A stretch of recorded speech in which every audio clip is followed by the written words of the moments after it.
పరశురాముడు అసలు ఆయన జన్మయే చాలా చిత్రంగా వచ్చినటువంటి అవతారం అది. అది ఒకళ్ళు ప్రార్థన చేస్తే వచ్చినది కాదు, ఒకళ్ళ పొరపాటు వల్ల వచ్చింది అవతారం. అదో చమత్కారం. అందుకే అది ఈశ్వరుడు తనంత తానుగా తీసుకున్నది కాదు, భగవదావేశము పూనడం వల్ల జరిగినది. ఎక్కడ జరిగింది అలా సందర్భము అంటే మహాభారతం ఆరణ్య పర్వంలో చెప్పారు. మహాభారతం శాంతి పర్వంలో కూడా దానికి సంబంధించినటువంటి స్పర్శ ఉంది. ఆరణ్య పర్వంలో జరిగినటువంటి వృత్తాంతాన్ని మీ ముందు ఉంచడానికి నేను ప్రయత్నిస్తాను. గాధి అని ఒక మహారాజు, కాకపోతే కొంచెం ఆవేశావతారం వచ్చినటువంటి ప్రక్రియని అత్యంత శ్రద్ధతో వింటే కానీ పట్టుకోవడం కష్టం అవుతుంది. చాలా శ్రద్ధతో వింటేనే పట్టుకోగలుగుతారు. గాధి అని ఒక మహారాజు. ఆ గాధి అన్న మహారాజుకి ఒక కుమార్తె, ఒక్కతే కుమార్తె, ఆయనకి కొడుకులు లేరు. ఆమె పేరు సత్యవతి. ఆమె సుగుణాల రాశి. అందుకని ఆమెని వివాహం చేసుకోవాలి అని ఆ రోజుల్లో చాలామంది ప్రయత్నం చేశారు. అలా ప్రయత్నం చేసిన వాళ్ళల్లో భృగువు యొక్క కుమారుడైనటువంటి రుచీకుడు కూడా ఉన్నాడు. భృగువు రుచీకుడు ఇది బ్రాహ్మణుల యొక్క వంశం. ఆయనది గాధి క్షత్రియుడు. క్షత్రియ కన్యని బ్రాహ్మణుడు చేసుకోవడం, లేదా బ్రాహ్మణ క్షత్రియ ఇతర వర్ణముల వారిని నలుగురిని స్వీకరించేటప్పుడు బ్రాహ్మణుల దగ్గర నుంచి ప్రారంభించి చేసుకోవడం శాస్త్ర మర్యాద ఉన్నటువంటిది. శంకరాచార్యుల వారి చరిత్రలో మొన్నటి వరకు మీరు విన్నారు ఆ విశేషాల గురించి. గోవింద భగవత్పాదాచార్యుల వారి చరిత్ర చెప్పినప్పుడు అందులో ఉన్న మలుపుల్లో నేను మీ ముందు దాన్ని చెప్పడం జరిగింది. కాబట్టి ఆ గాధి మహారాజు గారి యొక్క కుమార్తె అయినటువంటి సత్యవతిని భృగువు యొక్క కుమారుడైనటువంటి రుచీకుడు చేసుకోవాలనుకున్నాడు. రుచీకుడు వెళ్ళి గాధిని అడిగాడు, నీ కుమార్తెని నేను వివాహం చేసుకుంటాను అని అడిగాడు. అడిగితే గాధి అన్నాడు, మాకు వంశంలో ఒక ఆచారం ఉంది, మేము ఆడపిల్లని ఎవరికైనా ఇవ్వాలి అంటే కన్యాశుల్కం చెల్లించాలి. ఏమిటా కన్యాశుల్కం అంటే ధనం కాదు, ఒళ్ళంతా చంద్రకాంతి ఎలా ఉంటుందో అటువంటి తెల్లగా ఉన్నటువంటి 1000 గుర్రములను, ఒక్క చెవి మాత్రమే నల్ల కలువ ఎలా ఉంటుందో అటువంటి కాంతితో నల్లగా ఉండాలి. ఒక చెవి, 2 చెవులు కాదు, ఒక్క చెవి నల్ల కలువ వంటి కాంతితో తెల్ల చుక్క లేకుండా నల్లగా ఉండాలి. ఒంటి మీద ఎక్కడా చుక్క ఉండకూడదు, చంద్రకాంతిలా తెల్లగా ఉండాలి.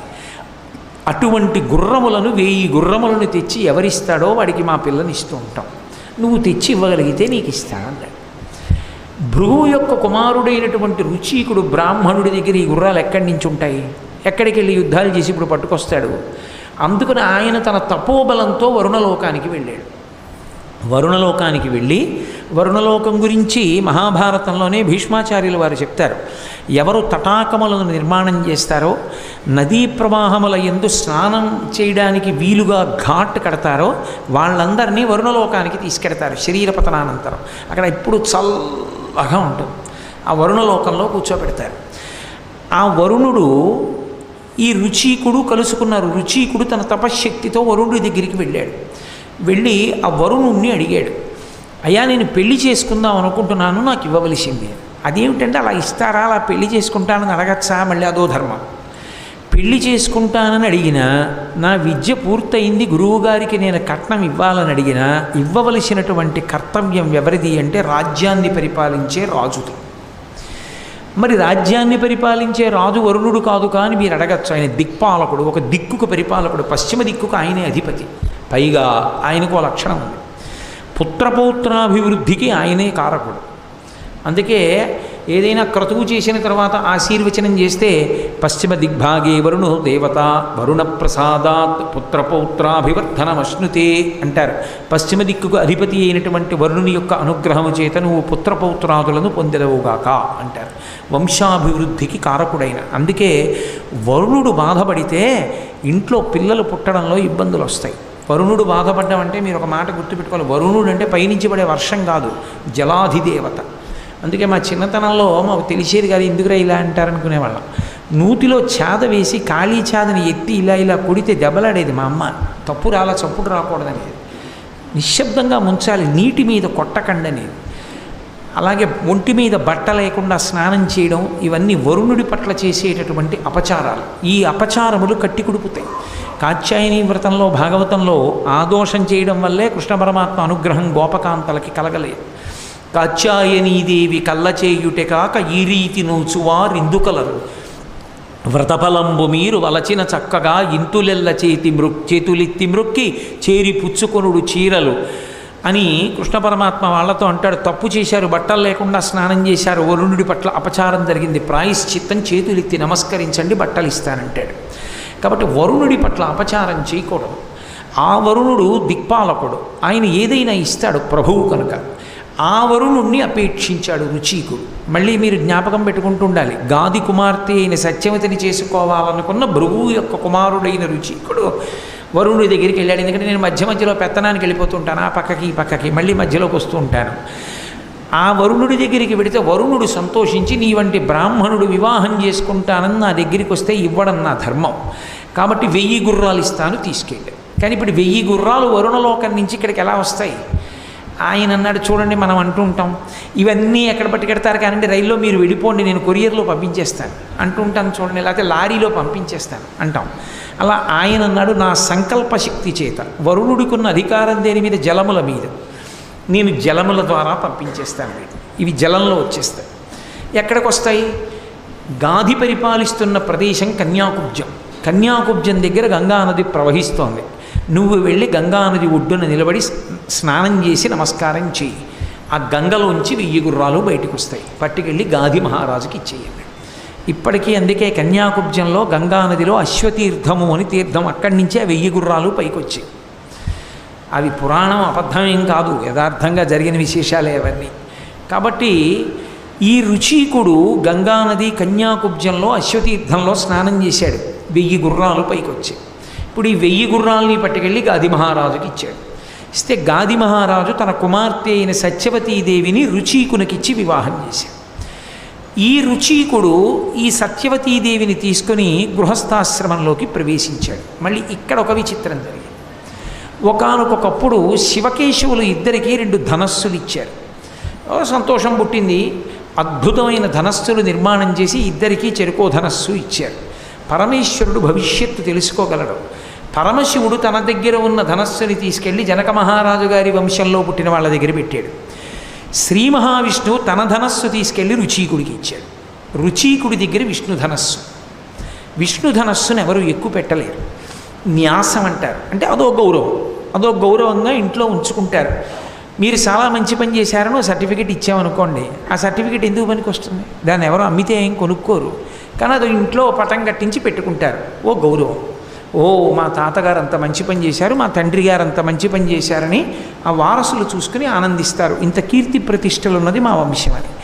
అలా ఈయన కూడా ఆ విష్ణు ధనస్సుని న్యాసంగా ఇంట్లో ఉంచుకున్నాడు. జనకులు ఎలా శివధనస్సుని న్యాసంగా ఉంచారో వీళ్ళు విష్ణు ధనస్సును ఉంచారు.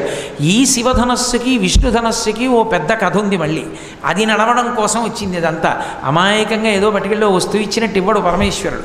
అది ఎక్కడొచ్చిందో పరశురామ వృత్తాంతంలోనే మళ్ళీ మీకు చోట కలిపి చెప్తాను. కాబట్టి ఈ 2 ధనస్సుల్ని 2 ధనస్సులు చెరొకరి దగ్గర ఉన్నాయి. రుచీకుడి దగ్గర విష్ణు ధనస్సు ఉంది, జనకుల దగ్గర శివధనస్సు ఉంది. ఈ రుచీకుడు సత్యవతీదేవితో సంతోషంగా గృహస్థాశ్రమంలో ఉన్నాడు. అలా ఉన్న కాలంలో ఒక రోజున భృగువు కొడుకు ఇంటికి వచ్చాడు. రుచీకుడు భృగువు కొడుకు కదూ. వస్తే కోడలు చాలా సంతోషంగా పరిచర్య చేసింది మామగారికి. మామగారంటే కోడలకి పెద్ద ఆస్తిట. అసలు పెళ్ళిలో ఒక మాట అడుగుతాడు భర్త. ఏమడుగుతాడంటే, నువ్వు నా ఎదురుగుండా గుండెలు బాదుకుని ఏడవవలసిన రోజు నేను చూడకుందునుగాక అని అడుగుతాడు. అసలు ఆమె గుండెలు బాదుకుని ఏడవడం నేను చూడకూడదు, దేవతలారా అనుగ్రహించండి అని అడుగుతాడు. తలంబ్రాలు పోసేటప్పుడు, అగ్నికార్యం చేసేటప్పుడు అడుగుతాడు. ఎందుకంటే ఇంటి ఇల్లాలు గుండెలు బాదుకుని ఏడిచింది అంటే నేను ఇంత పవిత్ర వేదిక మించి చెప్పక్కర్లేదు, అది ఏ సందర్భం, నువ్వు అలా ఏడవకూడదు అని చెప్తాడు. అయినా ఒక్క సందర్భంలో మాత్రం ఇంటి ఇల్లాలు అలా ఏడుస్తుంది అన్నాడు. ఎప్పుడు ఏడుస్తుంది అని అడిగారు. మామగారు వెళ్ళిపోతే. ఎందుకని అన్నారు. ఆడదానికి మామగారి కన్నా గొప్ప ఆదుకునే వ్యక్తి ఇంకొకడు లేడు అన్నాడు. అందుకే ఒక ఆడదాని సంస్కారం ఎక్కడ తెలుస్తుంది అని అడిగారు. పరిచయం లేనప్పుడు అమ్మా ఎవరు మీరు అంటే, నేను ఫలానా వారి కోడలండి అని చెప్పిన కోడలు ఎవరో ఆమె ఉత్తమురాలు. ఆ వంశం తరిస్తుంది అటువంటి కోడలి చేత. అందుకే సుందరకాండలో సీతమ్మని ఎవరమ్మా నువ్వు అని స్వామి హనుమ అడిగితే నేను సీతమ్మని అని కానీ రాముడి భార్యని కానీ జనకుడి కూతురుని కానీ ముందు చెప్పదు. స్నుషా దశరథస్యాహం శత్రుసైన్య ప్రతాపిన అంటుంది. నేను దశరథుడి కోడల్ని అంటుంది. ఒక ఆడది ఏం చెప్పాలంటే మామగారి పేరు చెప్పాలి, మామగారి పేరు చెప్పి వారి కోడల్ని అని చెప్పాలి. కాబట్టి కోడలు మామగారి పట్ల అంత గౌరవంతో ఉంటుంది. ఆ మామగారు వెళ్ళిపోతే తనకి గొప్ప రక్షకుడు జారిపోయాడని ఏడుస్తుంది. అటువంటి మామగారు భృగువు ఇంటికి వచ్చినప్పుడు మరి సత్యవతీదేవి ఎంత సంతోషిస్తుంది. అంతటి మహాత్ముడు, అంతటి తపస్వి ఆయనకి పరిచర్య చేసింది. సంతోషించాడు భృగువు. అమ్మ నీకేం కావాలమ్మా అని అడిగాడు. అయితే మామయ్య గారు మీరు తపోదక్షులు, మీరు వరం ఇవ్వగలరు. నేను మిమ్మల్ని ఒక వరం అడుగుతున్నాను. నాకు కొడుకు కావాలి, మా నాన్నగారికి కొడుకు కావాలని. ఎందుకు అది ఆడపిల్ల గొప్పతనం ఎక్కడుందంటే ఆడపిల్ల కేవలం మెట్టినింటి వారినే కాదు పుట్టినింటి వారిని కూడా తరింపచేస్తుంది. మగపిల్లవాడు అలా తరింప చెయ్యలేడు. అత్తవారిని తరింపచేయడం మగవాడికి శాస్త్రంలో సాధ్యమయ్యే విషయం కాదు. మగవాడు ఒక్క తన వంశం వాళ్ళనే తరింపచేస్తాడు. ఆడపిల్ల ఉత్తమమైనటువంటి నడవడి చేత రెండు వైపుల వాళ్ళని తరింపచేస్తుంది. అందుకే ఆడపిల్లని కన్యాదానం చేసేటప్పుడు తండ్రి చతుర్థీ విభక్తి వెయ్యడు. చతుర్థీ విభక్తి వేస్తే ఇక నాది కాదు అని, ఇదం నమమ అన్నాను అనుకోండి, ఇక నాది కాదు. పొరపాటున బ్రహ్మస్థానంలో ఉన్నవాడు తెలియక చతుర్థీ విభక్తి వేసి మంత్రం చెప్తే కన్యాదాత చెప్పాలి, అయ్యో అలా చెప్పకుండా అయ్యా నేను చతుర్థీ విభక్తి వెయ్యట్లేదని చెప్పాలి. ఇదం నమమ అని దానం చేయరు. ఆమె తన కుమార్తెగానే ఉంటుంది. మరి ఎందుకు ఇస్తున్నాడు? ధర్మేచ అర్ధేచ కామేచ నాతిచరామి. ఆమెని ధర్మానికి ఉపకరణంగా వరుడికి ఇస్తున్నాడు. అందుకుని ఇంటి పేరు మార్చుకుని వెడుతోంది. అందుకే ఆడపిల్లని ఎప్పుడైనా మళ్ళీ తిరిగి ఇంటికి కొన్నాళ్ళు తెచ్చుకోవడానికి తండ్రికి అధికారం ఉంది. అందుకే పిలుపు అవసరం లేనిది ఎవరికి అంటే కూతురుకి అల్లుడికి. యథార్థంగా చెప్పాలంటే కూతుర్ని అల్లుడిని ఇంటికి పిలవక్కర్లేదు. మా అబ్బాయి పెళ్ళవుతుంటే మా అమ్మాయిని అల్లుడిని పిలవాలని శాస్త్రం ఏం లేదు. కానీ ఒక్కందుకు పిలుస్తారు. మా అమ్మాయి సంతోషం చూస్తున్నవాడు కదూ, అంతకన్నా నాకు బంధువు ఎవడు ఉంటాడు. అందుకని సంతోషంగా అల్లుడిని సాదరంగా ఆహ్వానిస్తారు. అసలు మర్యాద అన్నది అల్లుడికి చేయడం బట్టే ఇంటి గౌరవం తెలుస్తుంది. అందుకే ఇంట్లో పులుసు వండితే అల్లుడు వచ్చాడని గుర్తు. అల్లుడు వస్తే పులుసు వండకుండా అన్నం పెట్టకూడదు, అది కనీస మర్యాద అని. అన్ని సత్కారాలు చేయకపోయినా అన్ని సత్కారాలు చేశారని ధర్మశాస్త్రంలో ఎప్పుడు వేస్తారంటే పులుసు అన్నం పెడితే. సాంబార్ అన్నం పెడితే కాదు, పులుసు అన్నం.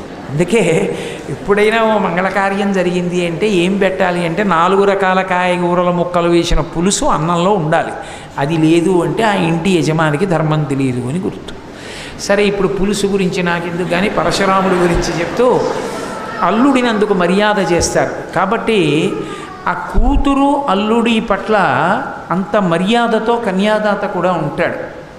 ఆ భృగువు ఇంటికి వచ్చినప్పుడు సత్యవతీదేవి చేసినటువంటి పరిచర్యకి సంతోషించి అడిగితే ఆమె కేవలం తనకే కొడుకు కావాలని అడగలేదు, తన తండ్రి అయినటువంటి గాది మహారాజు గారికి కూడా కుమారుడు కావాలని అడిగింది. ఎందుకని?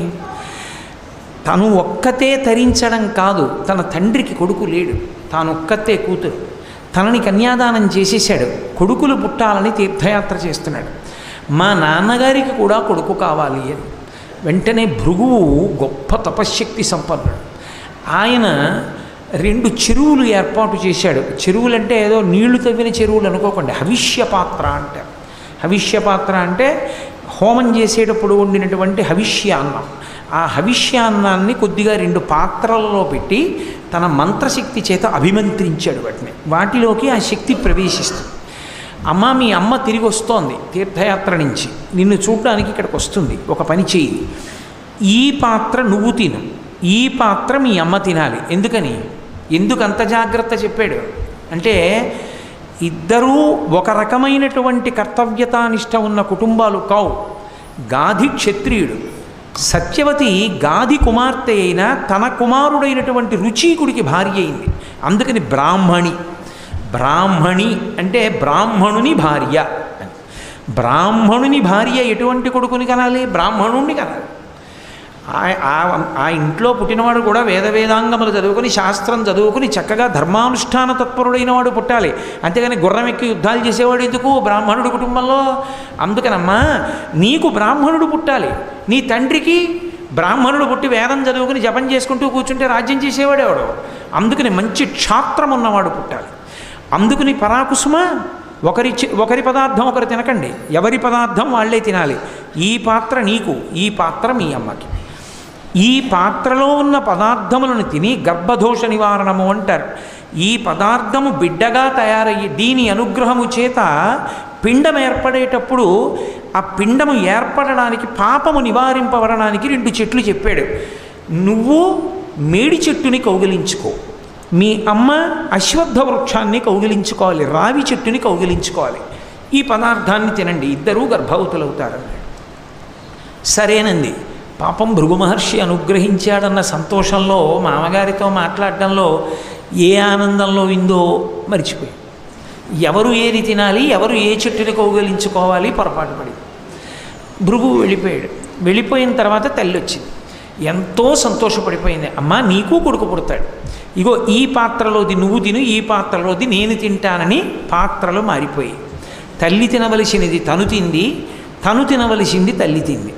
చెట్లు కూడా మారిపోయి, అశ్వత్థ వృక్షాన్ని కౌగిలించుకోవలసిన తల్లి మేడు చెట్టుని కౌగిలించుకుంది, మేడు చెట్టుని కౌగిలించుకోవలసిన కూతురు అశ్వత్థ వృక్షాన్ని కౌగిలించుకుంది. తారుమారైపోయి లోపల ఉన్నటువంటి పిండాలు. ఒకడు అపారమైనటువంటి తేజస్సంపన్నుడు, క్షాత్రధర్మం ఉన్నవాడు, భూమండలాన్ని గెలవగలిగినవాడు, ఈమె కడుపులో పెరగవలసి వచ్చింది. అపారమైనటువంటి తపశ్శక్తి సంపన్నుడు, ఎవరి పేరు చెప్పినంత మాత్రం చేత పాపములు దగ్ధమైపోతాయో, ఏ మహానుభావుడు అనేక మంత్రములకు ద్రష్టయో, ఎవరు బ్రహ్మర్షియో అటువంటి విశ్వామిత్రుడు ఒకరి కడుపులో పెరగవలసి వచ్చింది. విశ్వామిత్రుడు సత్యవతి కడుపులోకి రావాలి. పరశురాముడు యథార్థమునకు గాది భార్య కడుపులోకి వెళ్ళాలి. కానీ తారుమారై పరశురాముడు సత్యవతి కడుపులోకి వస్తున్నాడు, విశ్వామిత్రుడు గాది కుమారుడుగా వెళ్ళిపోతున్నాడు. కొద్ది కాలం అయిన తర్వాత వాడికి అనుమానం వచ్చింది, తప్పు చేశానేమో, పాత్రలు మారాయేమో, మామయ్య గారు చెప్పినట్టు చేశానా అని అనుమానం వచ్చింది. భృగు వచ్చాడు మళ్ళీ. మామగారు అన్న తర్వాత వెళ్ళిపోయాక రాకుండా ఉంటాడు ఏంటి, వస్తాడు కదా మళ్ళీ. భృగువుని అడిగింది, మామయ్య గారు ఇలాగేనా చెయ్యాలి, ఇలా చేశానంది. ఎంత పని చేశావమ్మా, ఇప్పుడు నీ కడుపున పరమక్షాత్రధర్మమున్నవాడు, అపారమైన ఆవేశమున్నవాడు, విశేషమైనటువంటి గర్వాతిశయము కలిగినటువంటి వాడు, పౌరుష ప్రతాపములున్నవాడు పుడతాడు. మీ అమ్మ కడుపున అపారమైన బ్రహ్మజ్ఞానమున్నవాడు, తపోనిష్ఠా గరిష్ఠుడు, మంత్రములకు ద్రష్ట అయిన ఋషి పుడతాడు. వాడు ఇటు పుట్టి వంశం ధరించాలి, ఇటువాడు అటు పుట్టి ఆ వంశం ధరించాలి, భూమండలాన్నంతటినీ గెలిచి రాజ్యం చెయ్యాలి. మామయ్య గారు ఎలా అని అడిగేది. ఎలా అంటే ఏం చేయనమ్మా, ఇప్పుడు మార్చడం కుదరదండి. పోన్లేండి, మార్చడం కుదరకపోతే ఒక్క ఉపకారం చేయండి అండి. ఏం చేయమంటావు, మీ అబ్బాయి కోరి నన్ను పెళ్లి చేసుకున్నారు. మా నాన్నగారిని అడిగి ఎక్కడో వరుణుడి దగ్గరికి వెళ్ళి 1000 గుర్రాలు, చెవి ఒకటి నల్లగా ఉన్న వాటిని తీసుకొచ్చి అశ్వతీర్థంలోంచి ఇచ్చి మరీ పెళ్లి చేసుకున్నారు. ఆయనకి తీసుకెళ్ళి పాపం నేను చూస్తూ ఇంత క్షాత్రధర్మం ఉన్న కొడుకునిస్తే, అయ్యో బ్రహ్మజ్ఞాని కొడుకుగా పుట్టకపోయాడే, ఇది చేసిన పొరపాటు వల్లని బాధపడతారు. అందుకని వాణ్ణి మనవణ్ణి చేసి నాకు బ్రహ్మజ్ఞానం ఉన్న వేరొకడు కొడుకుగా పుట్టేట్టు అనుగ్రహించండి. ఆలోచించాడు భృగువు. ఆ వంశంలోనేగా రావడానికి అంగీకరిస్తోంది కాబట్టి కొడుకుగా కాదు మనవడిగా వస్తాడులే, కొడుకుగా మళ్ళీ నీకు కూడా ఒక బ్రహ్మజ్ఞాని వస్తాడు. మీ అమ్మ కడుపున పుట్టేవాడిని మార్చడం కుదరదు, వాడు మాత్రం అలాగే వస్తాడన్నాడు. కాబట్టి ఇప్పుడు గాది మహారాజు గారికి పుట్టినటువంటి వాడు కౌశికుడు. కౌశికుడు అంటే మహానుభావుడు, విశ్వామిత్రుడు. ఇక్కడ సత్యవతీదేవి కడుపున పుట్టినటువంటి వాడు జమదగ్ని. జమదగ్ని వేదములన్నీ చదువుకున్నటువంటి వాడు, మహానుభావుడు, గొప్ప బ్రహ్మతేజస్సు కలిగినటువంటి వాడు. జమదగ్ని కొడుకుగా వచ్చాడు. ఆ జమదగ్నికి పరశురాముడు పుట్టాడు. అంటే ఒక తరం వరకు వాయిదా పడింది. అసలు పుట్టడంలోనే ఇంత కథ నడిచింది, ఇన్ని పొరపాట్లు జరిగాయి. అందుకని అవతారముగా ఈశ్వరుడే దిగాడని చెప్పరు, ఆవేశావతారంలోకి తీసుకెళ్తారు పరశురాముని. ఒక అవతారాన్ని అలా తీసుకెళ్లాలంటే వెనక ఏదో కథ ఉంది అని గుర్తు. నేను మీకు ఇప్పుడు ఈ ఒక్క విషయాన్ని చెప్పడానికి మహాభారతం, ఆరణ్య పర్వం, శాంతి పర్వం, భాగవతం, బ్రహ్మాండ పురాణం 4 కలిపి చెప్పాను. ఎందుకంటే ఏ అవతారం గురించి చెప్పడమైనా తేలిక, కానీ పరశురామ అవతారం గురించి అనేక గ్రంథాలు చూడవలసి ఉంటుంది. కాబట్టి అటువంటి పరశురాముడు తల్లి చేసినటువంటి పొరపాటు వల్ల ఒక తరం వరకు వాయిదా పడి సత్యవతీదేవికి మనవడుగా వచ్చాడు. సత్యవతీదేవి మహాపతివ్రత, ఆ ఒక్క దాంట్లో అది ఈశ్వర నిర్ణయం కాబట్టి అలా పొరపాటు జరిగింది తప్ప ఆమె ఎంతటి సాధ్వీమణి అంటే ఆమె తన భర్త అయిన రుచీకునితో కలిసి సశరీరంగా స్వర్గానికి వెళ్ళిపోయింది. అంత గొప్ప తల్లి సశరీరంగా స్వర్గానికి వెళ్ళి మళ్ళీ భూమండలానికి తిరిగి వచ్చి నేను అందరికీ పనికొచ్చేటటువంటి నదిగా ప్రవహిస్తానని కుశిక వంశంలో పుట్టింది కాబట్టి కౌశికి అని పేరు పెట్టుకొని హిమాలయాల మీద ప్రవహించింది. అందుకే విశ్వామిత్రుడు రామచంద్రమూర్తితో మాట్లాడుతూ బాలకాండలో ఓ మాట అంటాడు, తతోహం హిమవత్పార్శ్వే నివశ్యామి యథాసుఖం అంటాడు. నేను హిమాలయ పర్వతాల మీద పరమసుఖంతో ఉంటాను. ఎందుకుంటానో తెలుసా అంత సంతోషంగా? భగిన్యా స్నేహయుక్తాచ, నా చెల్లెలి మీద నాకంత ప్రేమ, మా అక్కగారి మీద నాకంత ప్రేమ. చెల్లెలు కాదు, అక్క సత్యవతి. ఆమె కౌశికీ రఘునందన, కౌశికి అన్న పేరుతో మా అక్క ఇప్పటికీ హిమవత్ పర్వతం మీద ప్రవహిస్తోంది. మా అక్క మీద ప్రేమతో నేను పుట్టడానికి కారణం మా అక్కే కదూ, మరి తన మామగారిని వరం అడిగింది కదూ, అందుకని మా అక్క నదిగా ప్రవహిస్తోంది కాబట్టి నేను అక్కడే ఉంటాను అని చెప్పుకున్నాడు విశ్వామిత్రుడు. కౌశికీ నదిగా ప్రవహించింది ఆ తల్లి. అటువంటి సత్యవతీదేవి కడుపున పుట్టినటువంటి వాడు జమదగ్ని మహర్షి. జమదగ్ని ఎంతటి తేజోవంతుడంటే రుచీకుని యొక్క వంశం, భృగువు యొక్క వంశం పావనమైంది జమదగ్ని పుట్టడం వల్ల. జమదగ్ని ఎంతటి ఉద్ధతి కలిగిన వాడంటే, ఎంత శాసకత్వం కలిగిన వాడు, ఎంత బ్రహ్మతేజస్సు కలిగినటువంటి వాడంటే, ప్రసీనజిత్ అనబడేటటువంటి ఒక రాజు కుమార్తెని పెళ్ళాడాడు. ఆయన కూడా క్షత్రియ కన్యనే పెళ్లి చేసుకున్నాడు. ఆమె పేరు రేణుకాదేవి. ఆమెను వివాహం చేసుకున్నాడు జమదగ్ని. ఒకనాడు ఆమె గర్భిణిగా ఉన్నటువంటి రోజులలో ఆడుకుంటున్నారు. ఏమిటి ఆట అంటే జమదగ్ని బాణం వేసేవాడు. ఆయనకి ధనుర్విద్య చాలా విశేషంగా తెలుసు. వేదంలో ఉపవేదం ధనుర్వేదం. ఆయన ధనుర్వేదాన్ని అభ్యసించాడు. ఈయన బాణం వేయడం, అది కొంచెం దూరంగా పడ్డం, జమదగ్ని భార్య రేణుకాదేవి అలా వెళ్ళడం, ఆ బాణం పట్టుకొచ్చి మళ్ళీ భర్తకి ఇస్తూ ఉండడం, మళ్ళీ బాణం వేస్తూ ఉండడం, ఎక్కడో పడుతూ ఉండడం. ఈయన బాణాలు వేసి ఆడుకుంటున్నాడు భార్యతోటి. కొంతసేపు ఆగి చూశాడు, ఆమెకు ఒళ్ళంతా చెమటలు పట్టి తుడుచుకుంటోంది. అసలే గర్భిణి. మా ఆవిడ నేను కలిసి ఆడుకుంటూ ఉంటే ఇంత ఎండ కాస్తూ ఇంత అల్లరి చేస్తావా, మా ఆవిడ్ని నిన్ను శపిస్తానని కమండలంలో నీళ్లు పోసుకున్నాడు సూర్యుడు వంక తిరిగి. సూర్యుడు గబగబా పరిగెత్తుకొచ్చాడు. ఇదేం అన్యాయమయ్యా, లోకాన్ని రక్షించడానికి ఋతువు ప్రకారం ప్రకాశిస్తాను, మీ ఆవిడతో ఆడుకుంటున్నామని మానైనా ప్రకాశించడం? అందుకని నీకోసమని ప్రత్యేకంగా 2 పదార్థాలను సృష్టిలో లేని వాటిని సృష్టించి ఇస్తున్నాను. చెప్పులు గొడుగు ఇదిగో ఇస్తున్నాను. అప్పుడు వచ్చే చెప్పులు గొడుగు లోకంలో మొట్టమొదట చెప్పులు గొడుగు సృష్టించిన వాడు సూర్య భగవానుడు. ఇవి మీ ఆవిడ్ని వేసుకుని బాణాలు తెమ్మను, నువ్వు వేసుకుని ఆడుకో, మీకు ఎండ తగలదు, కాళ్ళు కాలం. అంతేకాని నన్ను ప్రకాశించద్దంటే ఎలా? అప్పటి నుంచి గురువుగారికి ఇచ్చేటటువంటి విశేష బహుమానాల్లో గొడుగు చెప్పులు ఒకటయ్యే. ఆయనకే కాదు, ఎవరిని నారాయణ స్వరూపంగా చూస్తామో వాళ్ళందరికీ వాటిని బహూకరిస్తారు. అందుకే బ్రహ్మచర్యం వదిలిపెట్టి గృహస్థాశ్రమంలోకి వస్తుంటే మామగారు కాళ్ళు గడగాలి కదా, మరి నారాయణ స్వరూపంగా గొడుగు చెప్పులు ఇచ్చి తీసుకొస్తారు. స్నాతకమని ఆయన ఏదో కాశీ వెళ్ళిపోతున్నాడు, అదో పెద్ద నాటకం. ఆయన ఏం కాశీ వెళ్ళిపోడు, పెళ్ళికే వస్తాడు. ఇంకా వీలైతే ఓ పూట భోజనాలు ఎగ్గొట్టడానికి మీ ఇంట్లోనే స్నాతకం చేసుకుంటామని వచ్చినటువంటి ఒక దీనుడు వాడు కాశీ వెళ్ళిపోయిన పెళ్లి కొడుకు ఏమిటి? కాబట్టి గొడుగు చెప్పులు ఇవ్వడం అనేటటువంటి సంప్రదాయం అక్కడ వచ్చింది.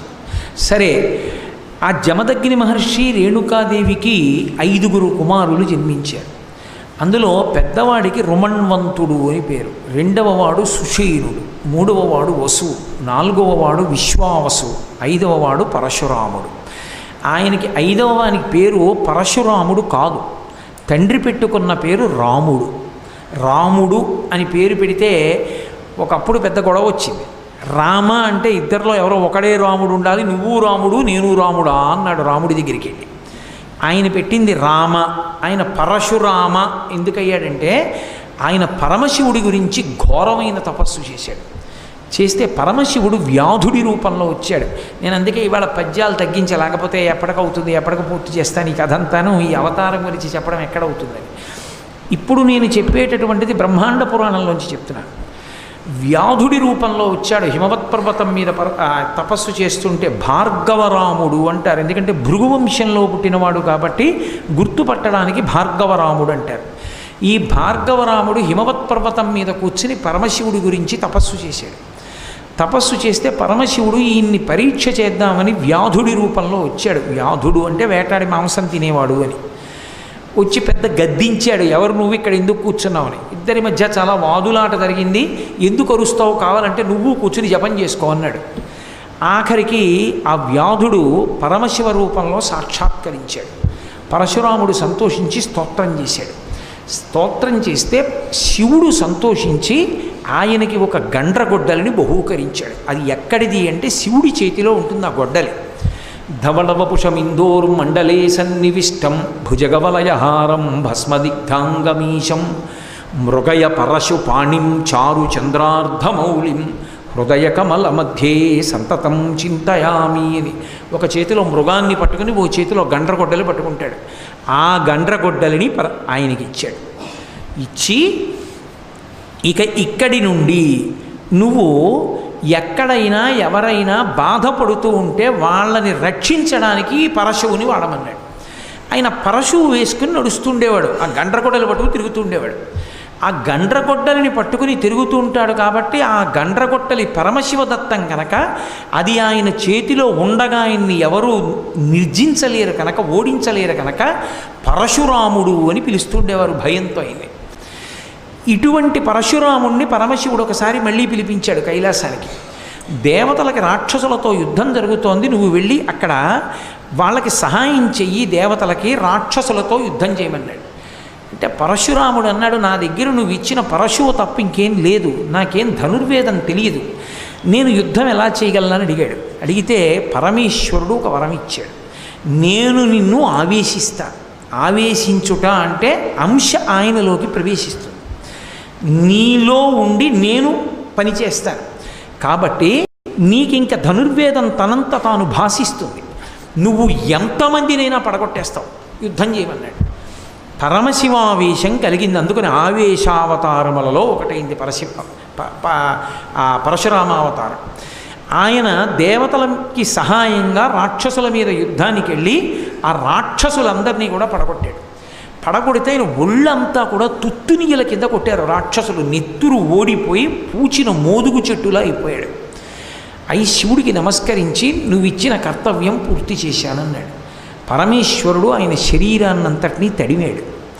తడిమితే ఆయన ఒళ్ళు వజ్రకాయం కింద మారిపోయి అపారమైనటువంటి తేజస్సు పొందేశాడు.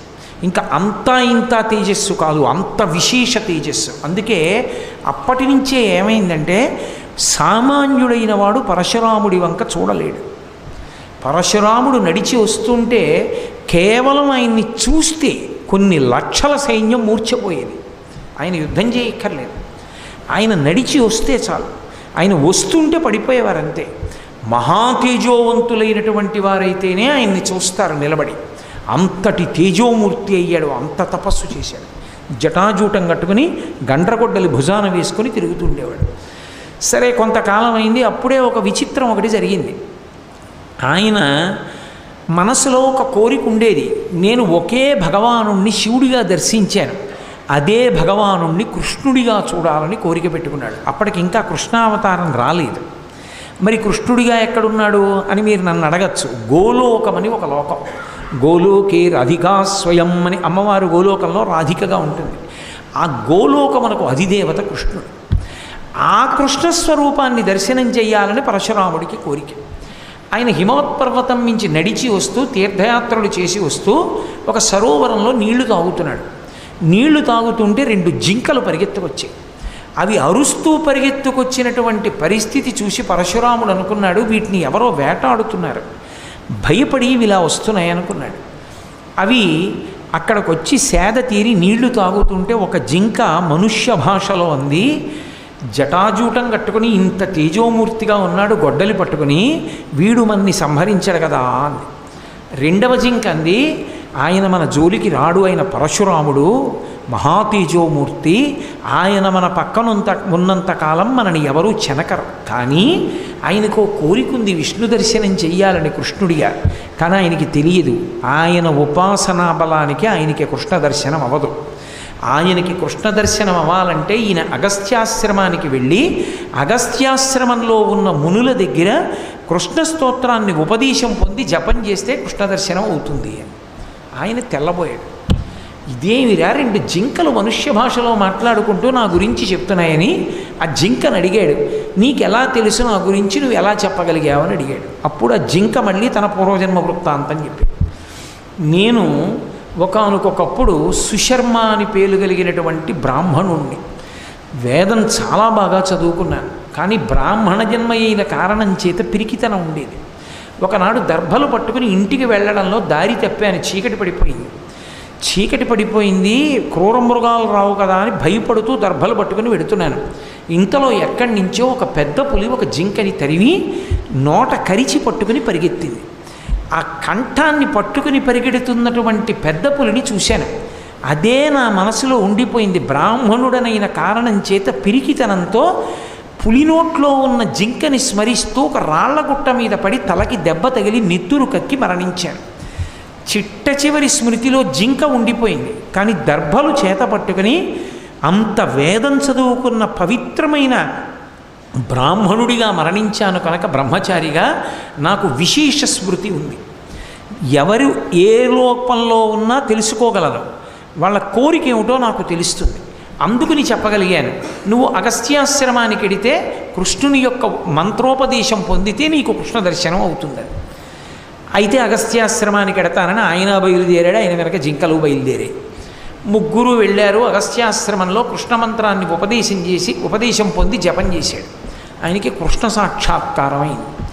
కృష్ణ భగవానుడు నీకేం కావాలని అడిగాడు. ఆయన ఒక విచిత్రమైన కోరిక కోరాడు.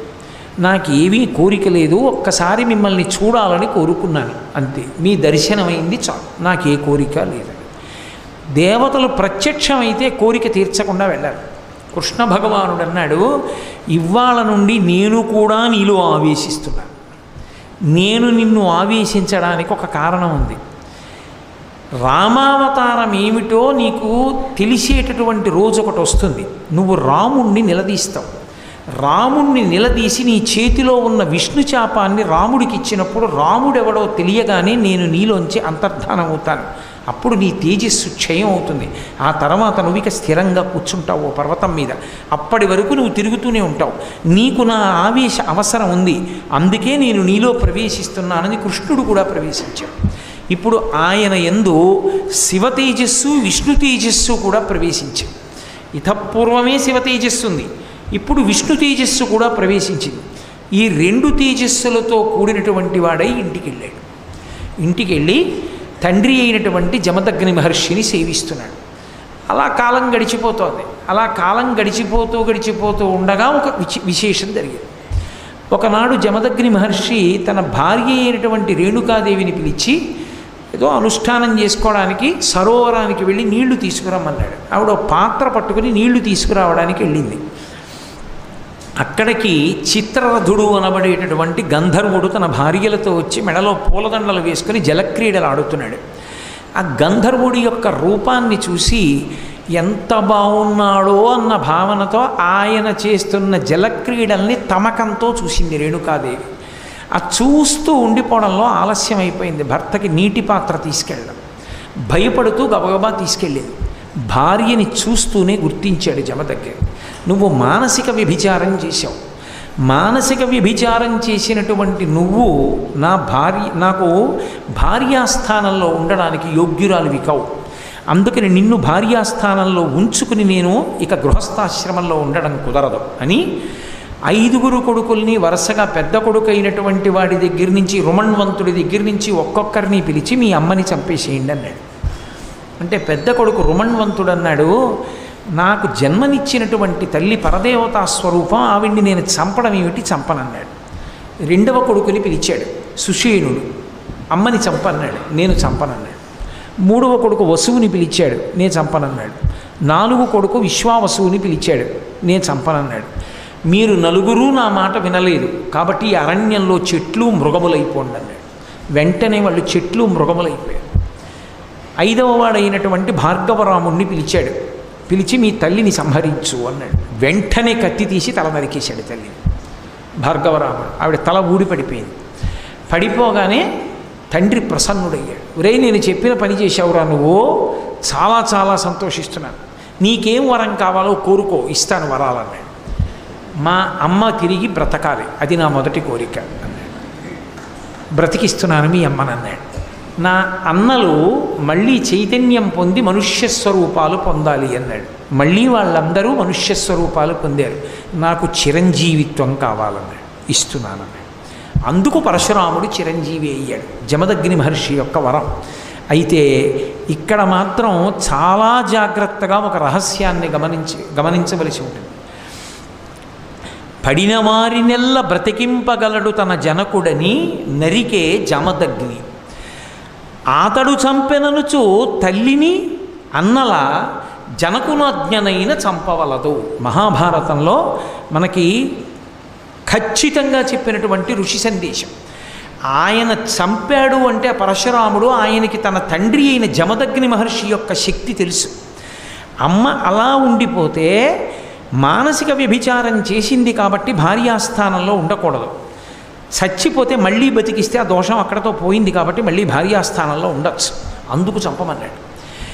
ఆ తండ్రి అంత శక్తివంతుడని తెలుసుకున్నవాడు కాబట్టి పరశురాముడు చంపాడు. సామాన్యమైనటువంటి వాళ్ళకి నిజంగా తండ్రి అంత శక్తివంతుడే అయినా తల్లిని అన్నల్ని చంపకూడదు. నాకు మా నాన్నగారు మళ్ళీ బతికిస్తారనుకుని చంపేశానండి, పరశురాముడు చంపలేదా అని అనడానికి వీలు లేదు. ఎందుకంటే పరశురాముడి యందు శివకేశవుల యొక్క ఆవేశం ఉన్నది ఆయనకి తెలుసు కాబట్టి చంపాడు. మనకు అలాంటి ఆవేశాలు ఉండవు, లేనిపోని కొత్త ఆవేశాలు మనకు ఉండకూడదు. అందుకని మహర్షి స్థిరీకరించి తీర్పు చెప్పారు. అతను చంపెననుచు తల్లిని అన్నల జనకునాజ్ఞనైన చంపరాదు. తండ్రి ఆజ్ఞాపించినప్పటికీ కూడా ఎట్టి పరిస్థితుల్లో జామదగ్ని అంటే జమదగ్ని యొక్క కుమారుడైన పరశురాముడు చంపాడని మనం మాత్రం తల్లి జోలికి, తోబుట్టువుల జోలికి వెళ్ళరాదు.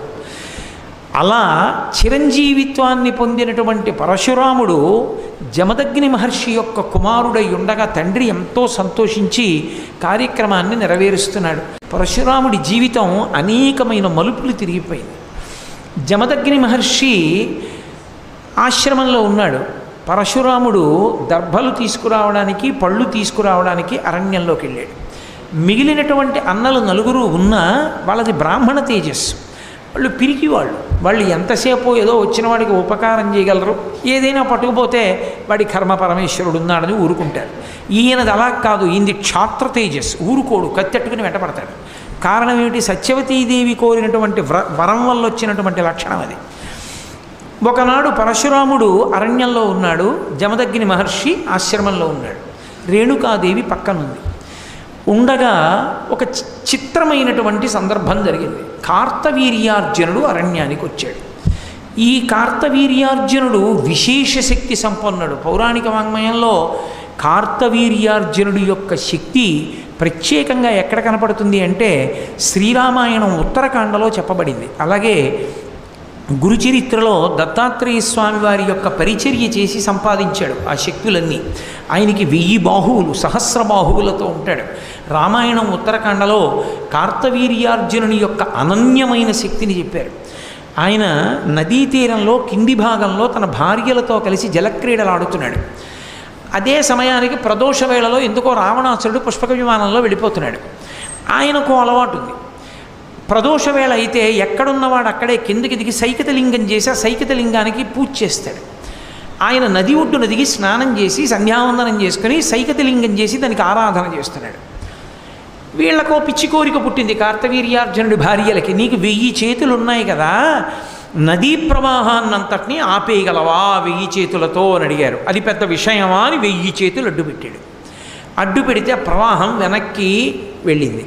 వెనక్కి వెళ్ళి ప్రవాహం పెరుగుతూ వచ్చి ధ్యానంలో ఉండి పువ్వులు వేస్తున్నటువంటి రావణాసురుడి తొడల కిందకు వచ్చి ఆ పూజ చేస్తున్న సైకతలింగాన్ని కరగకొట్టి తీసుకెళ్ళిపోయింది. ఇసుక కరిగిపోదండి మరి నీళ్లు తగిలితే. అకస్మాత్తు ప్రవాహం ఎందుకు పెరిగింది కిందకెళ్ళి చూడమన్నాడు భటుల్ని. కార్తవీర్యార్జునుడు భార్యలతో జలక్రీడలు ఆడుతున్నాడని చెప్పారు. రావణాసురుడికి. అసలు వాడే పెద్ద ధూర్తుడు. ఆ కార్తవీర్యార్జునుడి 1000 చేతులు నరికేస్తానని యుద్ధానికి వెళ్ళాడు.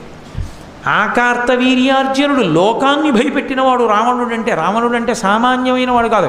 వాడు వీడు భయపడితే పెద్ద విశేషం ఏందండి. యమధర్మరాజు పారిపోయాడు రావణాసురుడిని చూస్తే. మీరు రామాయణం ఉత్తరకాండ చదివితే వీళ్ళందరూ దేవతలు దిక్పాలకులు కూర్చుని ఒక చోట మాట్లాడుకుంటున్నారు ఏదో పిచ్చాపాటి. అకస్మాత్తుగా రావణాసురుడు వచ్చాడు. తమంత తాముగా పారిపోతుంటే కనిపెట్టేస్తాడని అక్కడ కనపడ్డ జింకలో దుప్పిలో అన్నిటిలో తలకోడు దూరి పారిపోయారు. అక్కడ దూరడానికి ఇంకేం కనపడలేదు. పాపం దొరికిపోయిన వాడు ఎవరంటే యమధర్మరాజు గారు ఒకడే దొరికిపోయాడు. గద పెట్టి కొట్టేస్తాడు. రా ఇక్కడ కూర్చుని ఏం చేస్తున్నావు అంటాడని ఆయన అటు ఇటు చూశాడు. ఓ కాకి కనపడింది. ఆ కాకిలో దూరి పారిపోయాడు. పారిపోయి, ఓ కాకి, రావణాసురుడు వచ్చి నన్ను బాధ పెట్టకముందే నువ్వు కనపడ్డావు కాబట్టి నీలో దూరి పారిపోయాను. అందుకే నీకు వరం ఇస్తున్నాను. ఎక్కడైనా తద్దినం పెడితే పిండాన్ని కాకి ముట్టుకుంటే పితృదేవతలు తరిస్తారు. అప్పటి నుంచే పిండాలన్నీ కాకులు ముట్టుకోవాలని గోడ మీద పెట్టి కావు కావని కాకి ముట్టుకుందని ఇంట్లోకి వెళ్ళిపోతుంటారు. అది రామాయణం ఉత్తరకాండలో యమధర్మరాజు గారు కాకికి ఇచ్చిన వరం. అంటే యముడంతటి వాడు రావణుడికి భయపడితే రావణుడు కార్తవీర్యార్జునుడి మీదకి యుద్ధానికి వెళ్ళాడు. ఎక్కడ మళ్ళీ వెనక్కి రండి, నదీ తీరంలో కింద ఆడుకుంటున్న కార్తవీర్యార్జునుడి దగ్గరికి వెళితే ఆయన చూసి, వీడెవడరా 10 తలల పురుగు యుద్ధానికి వచ్చింది నా మీదకని యుద్ధం చేయలేదు. ఇలా పట్టుకున్నాడు. పట్టుకుని తీసుకుపోయి, ఈ పురుగు నేను భార్యలతో జలక్రీడలాడుతుంటే నా మీదకు వచ్చిందని కారాగారంలో వారేసి తలుపేసేయండి అన్నాడు. అందులో పడున్నాడు రావణాసురుడు. అంటే మీరు కార్తవీర్యార్జునుడి శక్తి ఊహ చేయొచ్చు. ఎలా విడిపించాలని ఆలోచించి మనవణ్ణి విడిపించుకోవడానికి పులస్త్య బ్రహ్మగారు, ఆయన ప్రజాపతి పులస్త్య బ్రహ్మగారు చతుర్ముఖ బ్రహ్మగారిని తీసుకుని వచ్చాడు.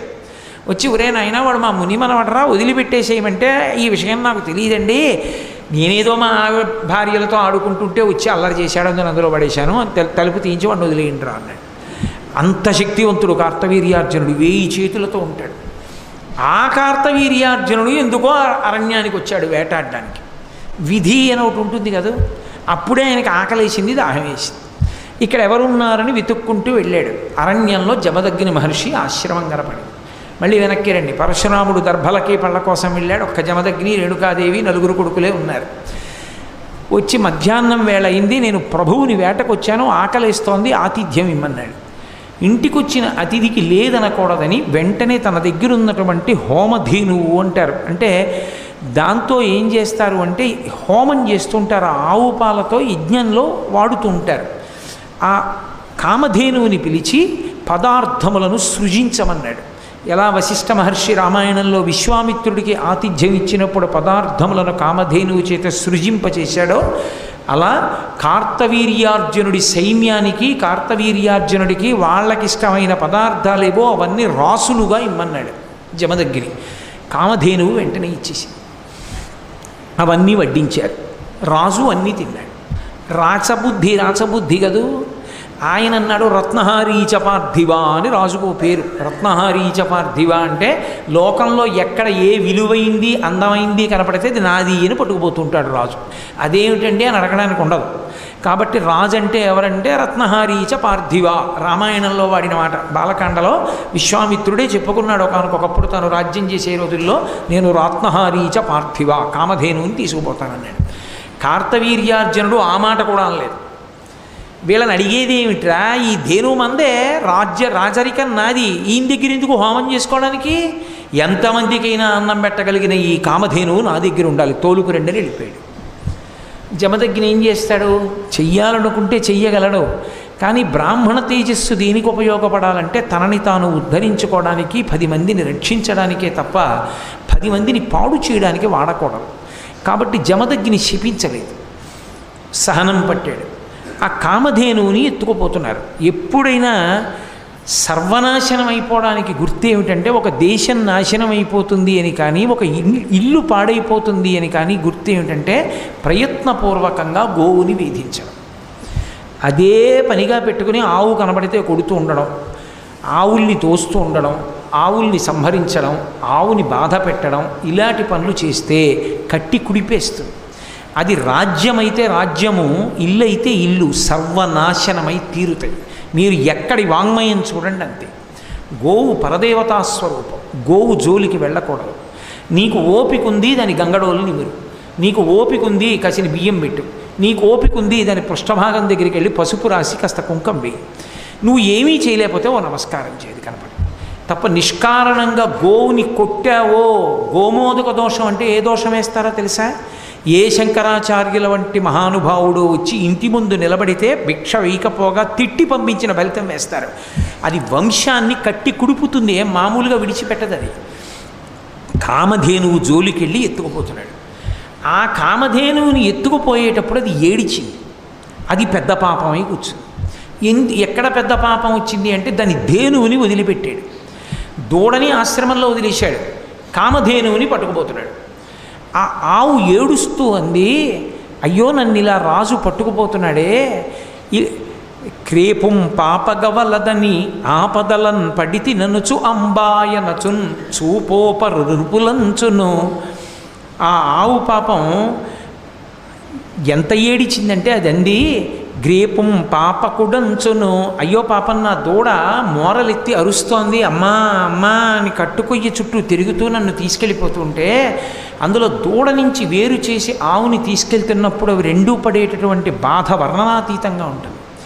అది మూత్రం విసర్జించి పేడ వేసేసి గట్టిగా కంఠానికి తాడు ఒరుసుకుపోతున్నా సరే కాళ్ళు గిటకరించి నిలబడిపోతుంది. నిలబడిపోయినా కూడా లాగేస్తుంటే పడిపోతుంది తప్ప వెళ్ళడానికి ఇష్టపడదు. దాన్ని వెనక నుంచి డొక్కల్లోనూ కొట్టి తీసుకెళ్ళవలసి ఉంటుంది. అదో కొత్త పాపం. అది ఏడిచింది కామధేను. గ్రేపుం పాపకుడంచును, నా దూడ దగ్గర నుంచి నన్ను వేరు చేయకండి అంటూ ఆపదలన్ పడితి ననుచు అంబాయ నచున్. కామధేనువుని నాకే ఇంత ఆపదొచ్చింది, ఇంత బలాత్కారంగా నన్ను ఎత్తుకుపోతున్నారని అంబా అంబా అని దూడవంక చూసి ఏడుస్తూ చూపోప నృపులంచును ఆపోవక మొదవి కొనుచు వచ్చిరిపురికిన్.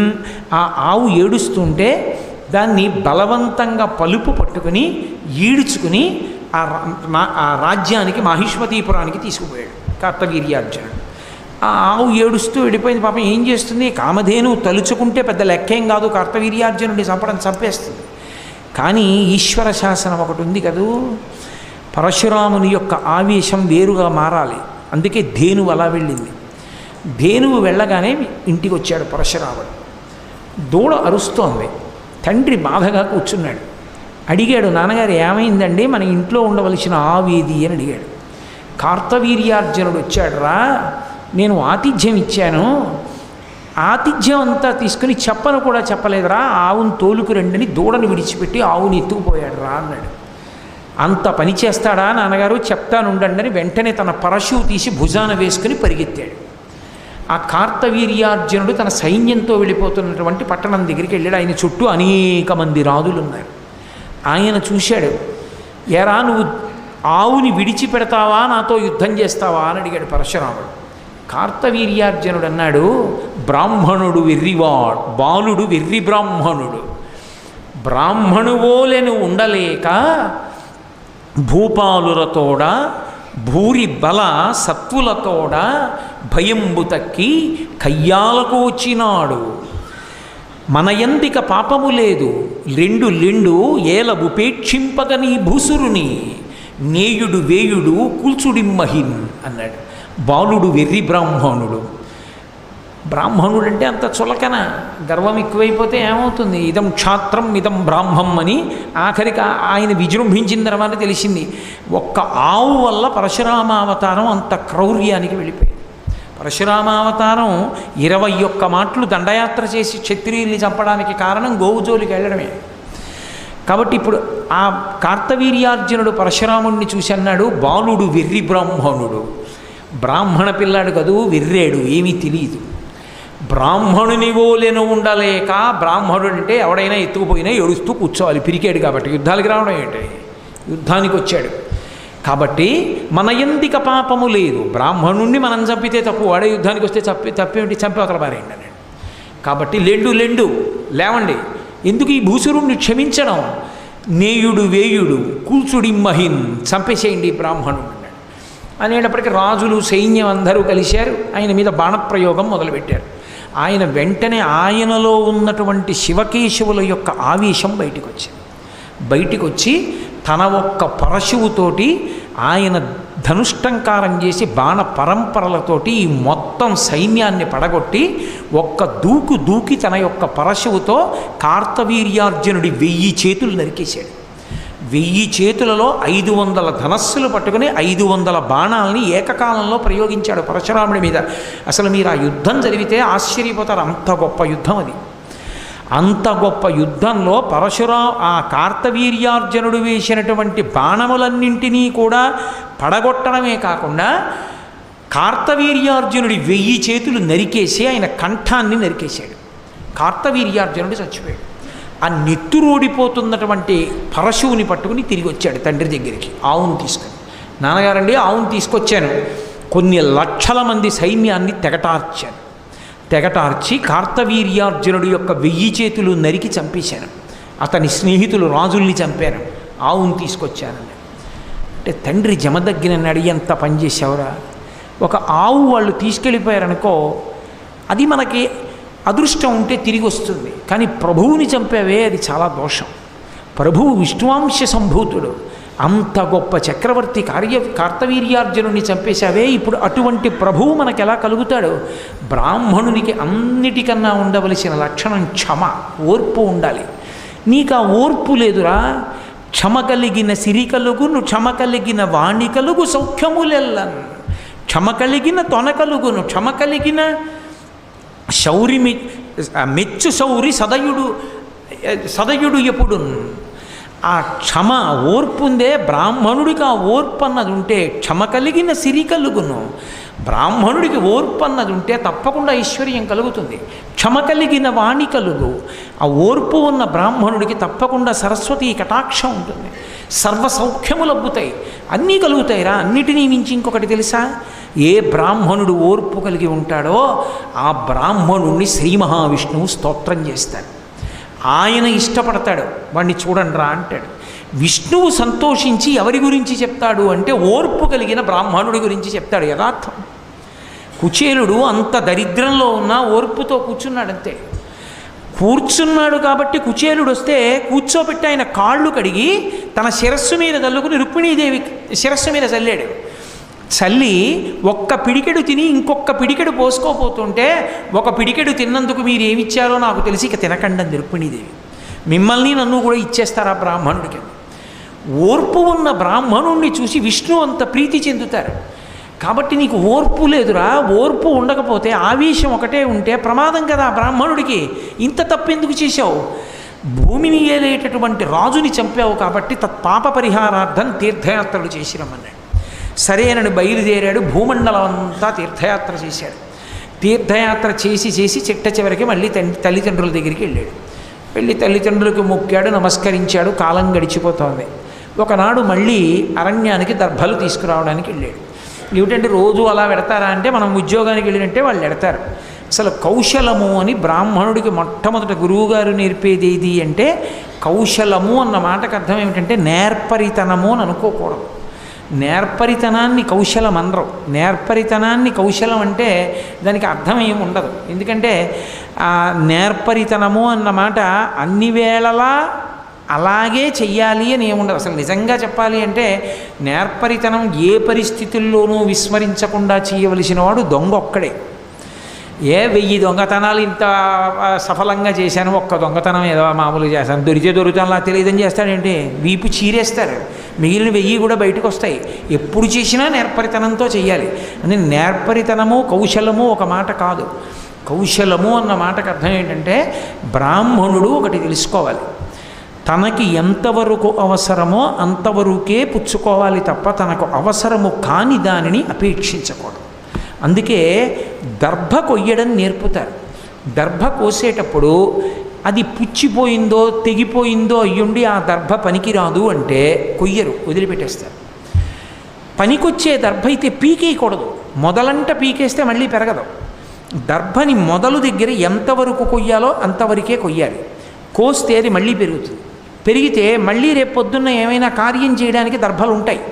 అందుకని దర్భని ఎలా కొయ్యాలో ఎంతవరకు అవసరమో అంతవరకు మాత్రమే కోసేటటువంటి విద్య గురువుగారు మొదట తన శిష్యుడికి నేర్పితే వాడు జీవిత పర్యంతము ఎంతవరకు సమాజంలోంచి భోగాన్ని తాను తీసుకోవాలో అంతవరకే తీసుకుంటాడు తప్ప అంతకన్నా ఎక్కువ వాడుకోడు.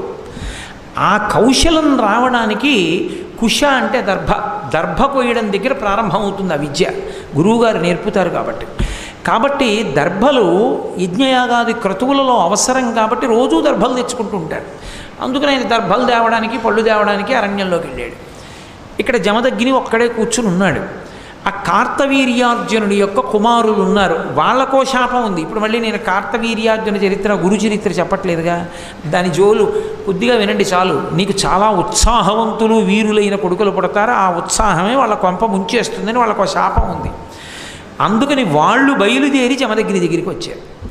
మా నాన్నని చంపేసిన వాడు ఈ జమదగ్ని కొడుకైన పరశురాముడి, కాబట్టి ఈ జమదగ్ని చంపేస్తామని కూర్చున్నవాడిని కూర్చున్నట్టు కత్తి పెట్టి తల నరికేశారు. ఆయన ఒరిగిపోయింది ఆయన శరీరం ఒరిగిపోగానే ఈ పరశురాముడు వెళ్ళి ఆ అరణ్యంలో ఉన్నటువంటి వాడిని పిలిచారు. పిలుస్తూ ఆ తల్లి జమదగ్ని యొక్క భార్య ఆ పడిపోయినటువంటి జమదగ్ని యొక్క శరీరం మీద పడి గుండెలు బాదుకుంటూ ఏడుస్తూ పిలిచింది. భార్గవరామ భార్గవరామ భార్గవరామ అని అరిచింది. ఇన్ని మాటలు అరిచింది ఏం చెప్పారంటే మహాభారతంలో మున్నేడు మాటలు అన్నారు. అంటే 21 మాటలు అరిచింది. ఆ అరవడం కూడా ఎలా అరిచిందంటే పరశురాముడు లెక్క పెట్టుకోవడానికి అవకాశం ఉండేటట్లుగా అరిచింది. అన్ని మాటలు అరిస్తే ఆయన అరణ్యంలో ఉన్నవాడు విన్నాడు, నా తల్లి ఎందుకు ఇంత ఎలుగెత్తి ఏడుస్తూ అరుస్తోంది అని. పరుగున వస్తూ లెక్క పెట్టుకున్నాడు ఎన్ని మాటలు పిలుస్తోంది అని. ఆశ్రమానికి వచ్చేటప్పటికి 21 మాటలు పూర్తయింది. చూశాడమ్మా, ఎవరు చేశారు ఈ పని అని అడిగాడు. నువ్వు కార్తవీర్యార్జునుడిని చంపేశావన్న కక్షతో కార్తవీర్యార్జును యొక్క సంతానం వచ్చి మీ తండ్రి అయినటువంటి జమదగ్ని చంపేసింది అన్నాడు. వెంటనే ఆయనకి కోపం వచ్చి, అమ్మా ఈ క్షత్రియులు దురహంకారులు, భూమిని పరిపాలించవలసినటువంటి క్షత్రియులు యుక్తాయుక్త విచక్షణ లేకుండా ప్రవర్తిస్తున్నారు. ఒకప్పుడు ఆతిథ్యం పొంది ఆవుని ఎత్తుకుపోయారు. ఆవుని ఎత్తుకుపోతే నేను ఆవుని విడిచిపెట్టమని అడిగితే బ్రాహ్మణుడు వెర్రివాడు చంపేసేయమన్నారు. నేను యుద్ధం చేస్తే నా చేతిలో చచ్చిపోయాడు. ఆయన ఆవుని విడిచిపెట్టలేదు కాబట్టి యుద్ధం చేసి చంపాను. నేను లేనప్పుడు దొంగ దెబ్బ తీసి నా తండ్రిని చంపారు. ఈ క్షత్రియులు బతకడానికి వీల్లేదమ్మా. నువ్వు 21 మాటలు గుండెలు బాదుకుని అరిచావు కనుక 21 మాటలు ఈ భూమండలం అంతా తిరుగుతాను. క్షత్రియుడన్నవాడు కనబడితే చంపేస్తాను. గర్భస్థ పిండమై ఉన్నా కూడా విడిచిపెట్టను, శిశువైనా కూడా విడిచిపెట్టను. క్షత్రియుడన్నవాడు ఈ భూమి మీద ఉండడానికి వీల్లేదు. అదే కృష్ణ భగవానుడు ధర్మరాజుతో అంటాడు, కొద్ది వంశములు మాత్రమే సుక్షత్రియ వంశములు మిగిలాయి, మిగిలిన వంశాలన్నీ అంతరించిపోయాయి పరశురాముడి చేతిలో. అలా మిగిలిపోయిన వంశాల్లో ఇక్ష్వాకు వంశం, చంద్రవంశం అటువంటివి కొన్ని ఉన్నాయి. మిగిలిన వాళ్ళు ఎక్కడైనా కొద్దిమంది క్షత్రియులు ఉంటే వాళ్ళు 3 ప్రదేశాల్లో దాక్కున్నారు. ఒకటి ఆవుల మందలలోకి వెళ్ళిపోయి దాక్కున్నారు. ఆవుల మందలలో ఉంటే మాత్రం ఆయన తొందరపడి గబగబా రాడు, ఎందుకంటే ఏ ఆవు అయినా చెనకబడుతుందని ఆగుతాడు. నేను గోవుల మందలలోకి వెళ్ళి దాక్కున్నారు. కొంతమంది ఆడవాళ్ళు నివసించేటటువంటి ప్రదేశాలలోకి వెళ్ళి దాక్కున్నారు. ఆడవాళ్ళు ఉన్న చోటికి వెళ్ళడు. ఆడవాళ్ళు ఉన్న చేతికి గాజులు ఇలా చూపించినా ఇక లోపలికి రాడు పరశురాముడు. అందుకని కొంతమంది క్షత్రియులు గాజులు వేసుకుని ఆయన వస్తుంటే చేతులు బయటికి పెట్టి చప్పుడు చేశారు. ఆడవాళ్ళు ఉన్నారని వెళ్ళిపోయాడు. అలా బతికారు కొంతమంది. మిగిలిన వాళ్ళందరినీ చంపేశాడు. శిశువుల్ని కూడా మిగల్చలేదు. 21 మాటలు భూమండలం అంతా తిరిగి క్షత్రియులన్న వాళ్ళని విడిచిపెట్టకుండా సంహరించి ఈ నెత్తురంతా తీసుకెళ్ళి కురుక్షేత్రంలో 5 హ్రదములు తవ్వాడు. 5 చెరువులు తవ్వి 5 చెరువులు ఈ క్షత్రియుల యొక్క నెత్తుటితో నింపాడు. వాటిని శమంతక పంచకం అని పిలుస్తారు. 5 నెత్తుటి చెరువులు చేసి 5 నెత్తురు తీసి తండ్రికి పితరులకు తర్పణం చేశాడు. అది ఆవేశం. అందుకని ఆవేశావతారమైంది. అంత ఆవేశాన్ని పొందినటువంటి అవతారం దాని ఉద్ధతి అసలు దాని గురించి చదవడం, దాన్ని ఊహించడమే చాలా కష్టంగా ఉంటుంది. అంత దారుణంగా చంపేశాడు 21 పర్యాయాలు. మళ్ళీ బ్రాహ్మణుల వలన క్షత్రియ వంశాలు వృద్ధిలోకి వచ్చాయి. అదొక ధర్మ సూక్ష్మం. ఇప్పుడు దాని గురించి నేను ప్రస్తావించక్కర్లేదు. నేను మహాభారతం ఆదిపర్వం చెప్పినప్పుడు విన్న వాళ్ళకి జ్ఞాపకం ఉండే ఉంటుంది. కాబట్టి బ్రాహ్మణుల వలన క్షత్రియ వంశాలు మళ్ళీ వృద్ధిలోకి వచ్చాయి. 21 పర్యాయములు భూమినంతటినీ పర్యటించి శమంతక పంచకాన్ని ఏర్పాటు చేసి 5 చెరువులు నిత్తుటితో నింపి పితృదేవతలకు తర్పణలు ఇస్తే పితృదేవతలు కనపడన్నారు, ఎంత అసాధ్యపు పని చేశావురా, బ్రాహ్మణ వంశంలో పుట్టి 21 మార్లు క్షత్రియుల్ని సంహరించి భూమండలాన్నంతటినీ తన స్వాధీనం చేసుకున్నాడు. ఎక్కడ పుట్టవలసినవాడు? ఈ క్షాత్రం గాది కడుపున పుట్టవలసినవాడు. అక్కడ పుట్టుంటే సుక్షత్రియుడై ఏమై ఉండేదో. ఆ తినే హవిష్య పాత్ర మారడం, చెట్టుని కౌగిలించుకోవడంలో భృగువు చెప్పినట్టు చేయకపోవడంలో ఇంత ఉపద్రవం వచ్చేసింది. ఆవేశావతారం అయిపోయింది. అది అయిపోయి ఇంతమంది పితృదేవతలు చెప్పి తీర్థయాత్రలు చేయమంటే మళ్ళీ తీర్థయాత్రలకు బయలుదేరాడు. తీర్థయాత్ర అంతా చేశాడు. చేసి వచ్చి ఒక్క పరశురాముడు రామాయణ కాలం, భారతకాలం ఎన్నిటితో సంబంధం ఉన్నవాడు. ఒకానొకప్పుడు అశ్వమేధయాగం చేశాడు. అశ్వమేధయాగం చేసి ఈ భూమిని అంతటినీ దానం చేసేస్తాను. ఆయనదేగా భూమి. ఈ భూమినంతటినీ దానం చేస్తాను. ఈ భూమినంతటినీ దానం చేస్తే పుచ్చుకోగలిగిన బ్రాహ్మణుడు ఎవడని అడిగాడు. ఏ బ్రాహ్మణుడు పుచ్చుకుంటాడు? ఈ భూమినంతటినీ ఇచ్చేస్తానంటే అంటే అలా పుచ్చుకోగలిగిన సమర్థత ఉన్నవాడు, అన్ని ప్రాణులకు అన్నం పెట్టవలసిన వాడు కశ్యప ప్రజాపతి ఒకడే. ఎందుకంటే జీవులన్నీ కశ్యప ప్రజాపతి బిడ్డలు. అందుకని కశ్యప ప్రజాపతికి దానం చేశాడు. కశ్యప ప్రజాపతి అంటే ఎంత శక్తివంతుడో తెలుసా? ఇప్పుడు దాన్ని చెప్పవలసిన అవసరం లేదు, కానీ బ్రహ్మవైవర్త పురాణంలోంచి ఒక మాట చెప్తా. అధర్మం ఎక్కువైపోయి ఒకానొకప్పుడు భూమి కిందకి కుంగిపోయింది.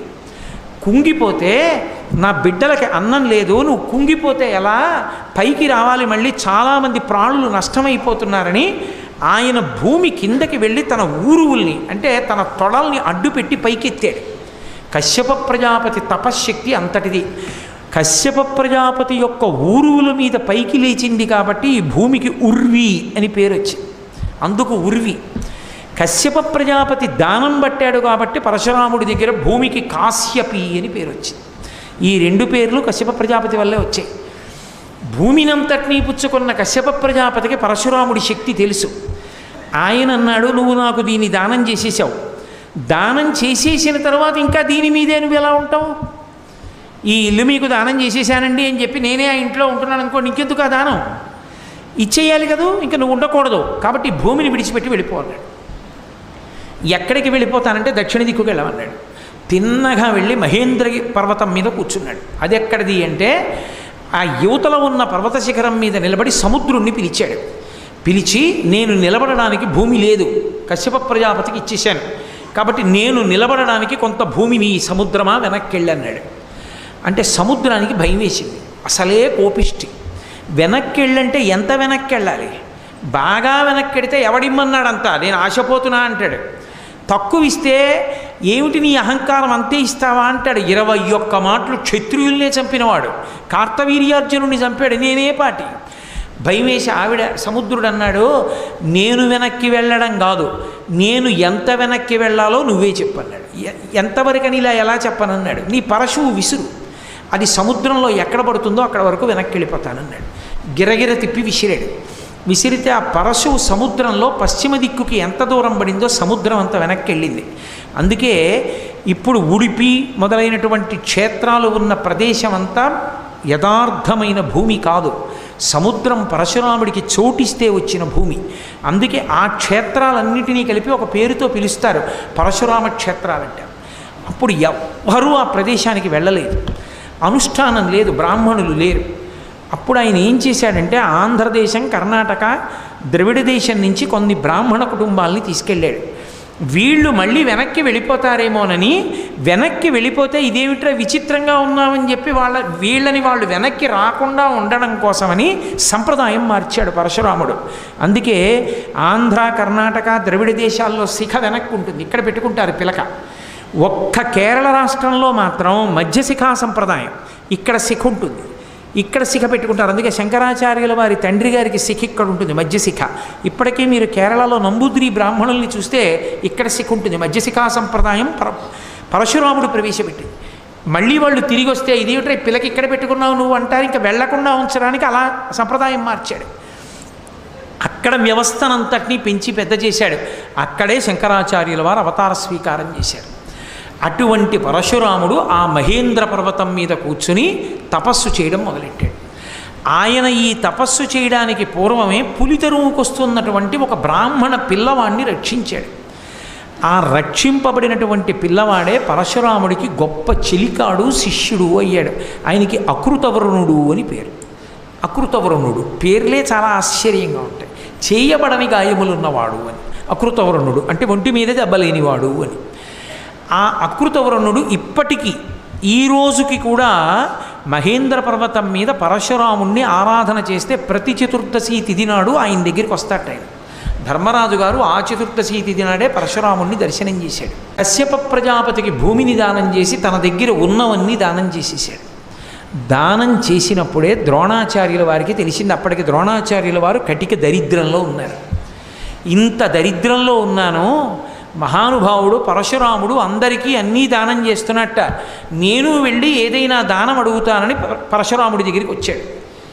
అయ్యా మీరు అన్ని దానాలు చేస్తున్నారట, పేద బ్రాహ్మణుణ్ణి నాకు ఏమైనా ఇవ్వండి అన్నాడు. అంటే పరశురాముడు అన్నాడు, అందరికీ అన్నీ ఇచ్చేశాను, నా దగ్గర ఏం లేవు, రెండే ఉన్నాయి. ఒకటి నా శరీరం ఉంది, రెండు నా దగ్గర ధనుర్విద్య ఉంది, ధనుర్వేదం.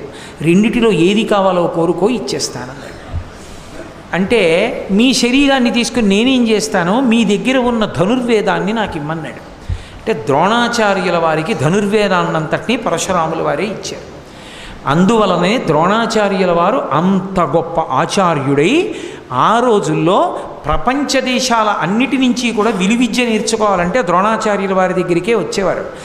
ద్రోణాచార్యుల వారి దగ్గర విద్య నేర్చుకున్నప్పుడు ద్రోణుడు ఒకడికి విద్య నేర్పకపోవడం, పరశురాముడు నేర్పడమే మహాభారత కురుక్షేత్ర యుద్ధానికి మళ్ళీ కారణమైంది. ఎక్కడ కారణమైందంటే ద్రోణాచార్యుల వారు అందరికీ అస్త్రాలను నేర్పుతున్నప్పుడు కర్ణుడు ద్రోణాచార్యుల వారి దగ్గరికి ఏకాంతంలో ఉన్నప్పుడు వెళ్ళాడు గురువుగారి దగ్గరికి. వెళ్ళి గురువర్యా నేను మీతో ఒక రహస్యం మాట్లాడాలన్నాడు. ఏం కావాలరా అని అడిగాడు. నాకు బ్రహ్మాస్త్రం కావాలి అన్నాడు. దేనికి నీకు బ్రహ్మాస్త్రం అని అడిగాడు. అర్జునుడిని చంపాలనుకుంటున్నాను అన్నాడు. అర్జునుడు ధర్మపక్షం, కర్ణుడు ధర్మపక్షం కాదు. ఎందుచేత అంటే కర్ణుడు పుట్టుక చేత సుగుణాభిశోభితుడు, గొప్ప గుణములున్నవాడు. పుట్టుక చేత ఆయనకున్న విభవం మహాభారతంలో ఎవరికీ లేదు. సహజ కవచ కుండలములున్నవాడు, సూర్యపుత్రుడు, కుంతీదేవి కుమారుడు. కానీ సంగము వలన ఆయనకు వచ్చినన్ని దుర్గుణాలు ఎవరికీ రాలేదు. అన్ని దుర్గుణాలు వచ్చాయి. అందులో రెండు ప్రధానమైన దుర్గుణాలు ఏమిటంటే కర్ణుడికి వాచాలత్వం, నోటికొచ్చినట్టు మాట్లాడతాడు.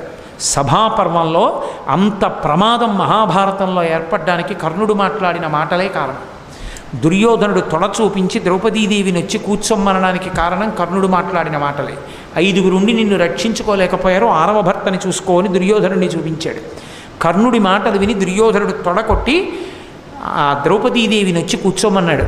ఎక్కడైనా సరే సభ జరుగుతూ ఉండగా పురుషుడు తన తొడ మీద చప్పుడు చేయకూడదు, ఒక్క సంగీత విద్వాంసుడైతే తప్ప. కచేరీ జరుగుతుంటే తాళం కోసం తొడ మీద చప్పుడు చేయొచ్చు తప్ప, సభలు జరుగుతూ ఉండగా ఆడవాళ్ళు మగవాళ్ళు ఉన్న తొడ చరిచాడు అంటే వాడు అధమాధముడని గుర్తు, వాడికి సంస్కారం లేదని గుర్తు. తొడ చరచకూడదు. తొడ మీద పురుషుడు చెయ్యి వేసిన చప్పుడు ఒక్క భార్యకి తప్ప ఏ స్త్రీకి వినపడకూడదు. ధర్మశాస్త్రంలో అంత నిషిద్ధం. అంత పెద్ద సభలో నిండు పేరోలగంలో ద్రౌపదీదేవి వంక చూస్తూ తొడ చరిచాడు కాబట్టే ఆ ధర్మానికే కురుక్షేత్రంలో ఆయన తొడలు విరిగిపోయి పడిపోయాడు. అదే కారణమైంది, మహాపతివ్రతను అలా పిలవడమే కారణమైంది. కాబట్టి అటువంటి కర్ణుడు వాచాలత్వానికి ప్రసిద్ధి. 2, యుద్ధానికి పురిగొల్పి తాను ముందు యుద్ధానికి వెళ్ళి అందరికన్నా ముందు పారిపోవడానికి ఆయనే ప్రసిద్ధి. అందరికన్నా ముందు ఆయనే పారిపోతుంటాడు యుద్ధంలో. ఇది దుర్యోధనుడి కొంప ముంచేసింది. పాండవ కౌరవుల మధ్య విపరీతమైనటువంటి పగలు పెరగడానికి కారణమైంది. ఇటువంటి కర్ణుడు ద్రోణాచార్యుల వారి దగ్గరికి వెళ్ళి బ్రహ్మాస్త్రం అడిగాడు. నేను ఇవ్వనన్నాడు. ఎందుకు ఇవ్వవని అడిగాడు. 2 కారణముల చేత ఇవ్వను. సరి అయిన చారిత్రమున్న బ్రాహ్మణుడికి ఇస్తాను, తపస్వి అయిన క్షత్రియుడికి ఇస్తానన్నాడు. తపస్వి అంటే తనని తాను నిగ్రహించుకొని ఎంతో అవసరమైతే తప్ప వెయ్యనటువంటి వాడు, సదాచార సంపన్నుడు, నియమనిష్టలున్న క్షత్రియుడికైతేనే ఇస్తా బ్రహ్మాస్త్రం. 2, మంచి చరిత్ర అంటే చాలా గొప్ప నడవడి కలిగినటువంటి బ్రాహ్మణుడికి ఇస్తాను. ఈ ఇద్దరికీ తప్ప 3వ వాడికి ఇవ్వను.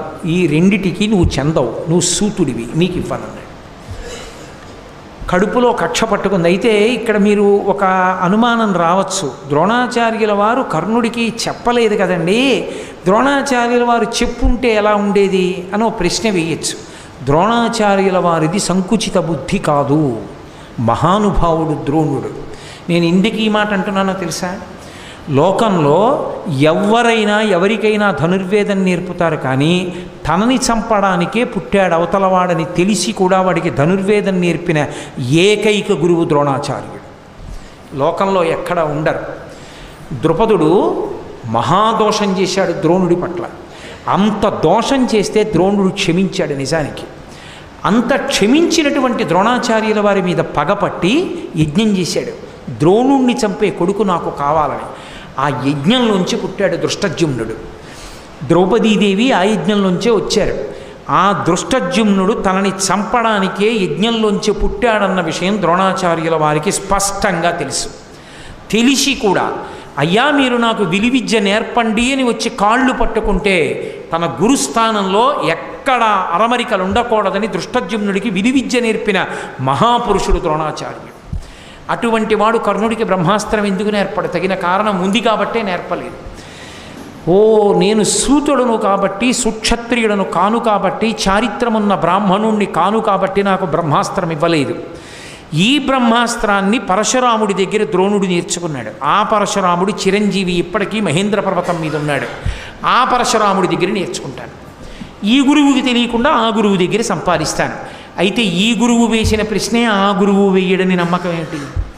అందుకని తిన్నగా పరశురాముడి దగ్గరికి వెళ్ళి, ఎవరు నువ్వని అడిగాడు పరశురాముడు. నేను భృగువంశ సంజాతుడైన బ్రాహ్మణుణ్ణని చెప్పాడు. భృగువంశ సంజాతుడైన బ్రాహ్మణుణ్ణి అంటే నమ్మాడు పరశురాముడు. నమ్మి భార్గవాస్త్రాన్ని కూడా ఇచ్చాడు. భార్గవాస్త్రాన్ని బ్రహ్మాస్త్రాన్ని కూడా ఉపదేశం చేసేసాడు. ఉపదేశం అయిపోయిన తర్వాత ఓ రోజున గురు శిష్యులిద్దరూ అరణ్యంలో తిరుగుతున్నారు. శిష్యుడు అంటే కడుపున పుట్టిన కొడుకుతో సమానం. అందుకే గురువుగారు అలిసిపోయి ఉంటే ఆ కింద కూర్చున్నాడు కర్ణుడు.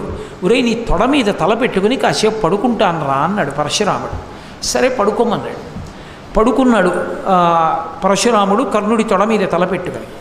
ఇంతలో దంశుడు అని ఒక రాక్షసుడు, ఆయన ఒకానొక శాపకారణం చేత చిన్న పందిపిల్ల ఎంత ఉంటుందో ఆ పందిపిల్లంత రూపాన్ని పొందాడు.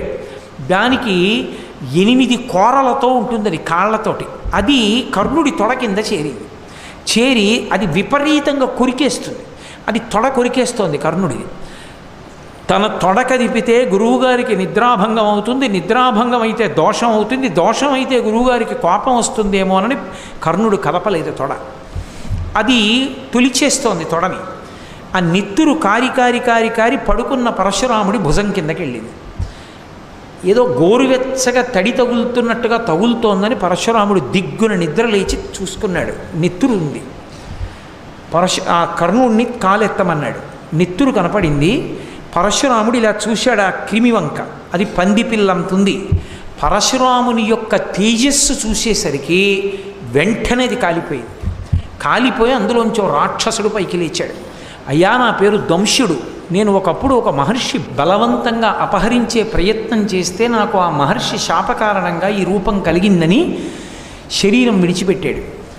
అప్పుడు పరశురాముడు తేరిపారి చూశాడు కర్ణుడి వంక. ఏమిరా నువ్వు బ్రాహ్మణుడవైతే ఇంత ఓర్పు ఉండదు, శరీరానికి బాధ కలిగితే బ్రాహ్మణుడు ఓర్చలేడు, దెబ్బ తగిలితే తట్టుకోడు, క్షత్రియుడైతేనే తట్టుకుంటాడు. నువ్వు క్షత్రియుడవా, బ్రాహ్మణుడివి మాత్రం కాదు, నువ్వు అబద్ధం చెప్పావు, నిజం చెప్పు, నువ్వెవరని అడిగాడు. అడిగితే నేను సూతుడను అని చెప్పాడు కర్ణుడు.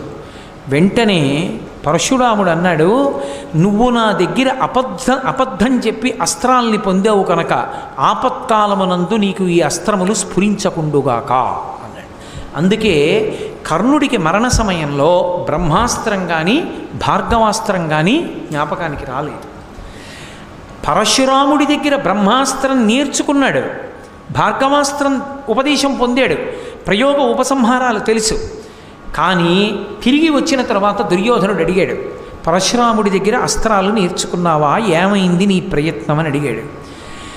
నేర్చుకున్నాను కానీ పరశురాముడు నన్ను శపించాడన్న విషయం దుర్యోధనుడికి కర్ణుడు చెప్పలేదు.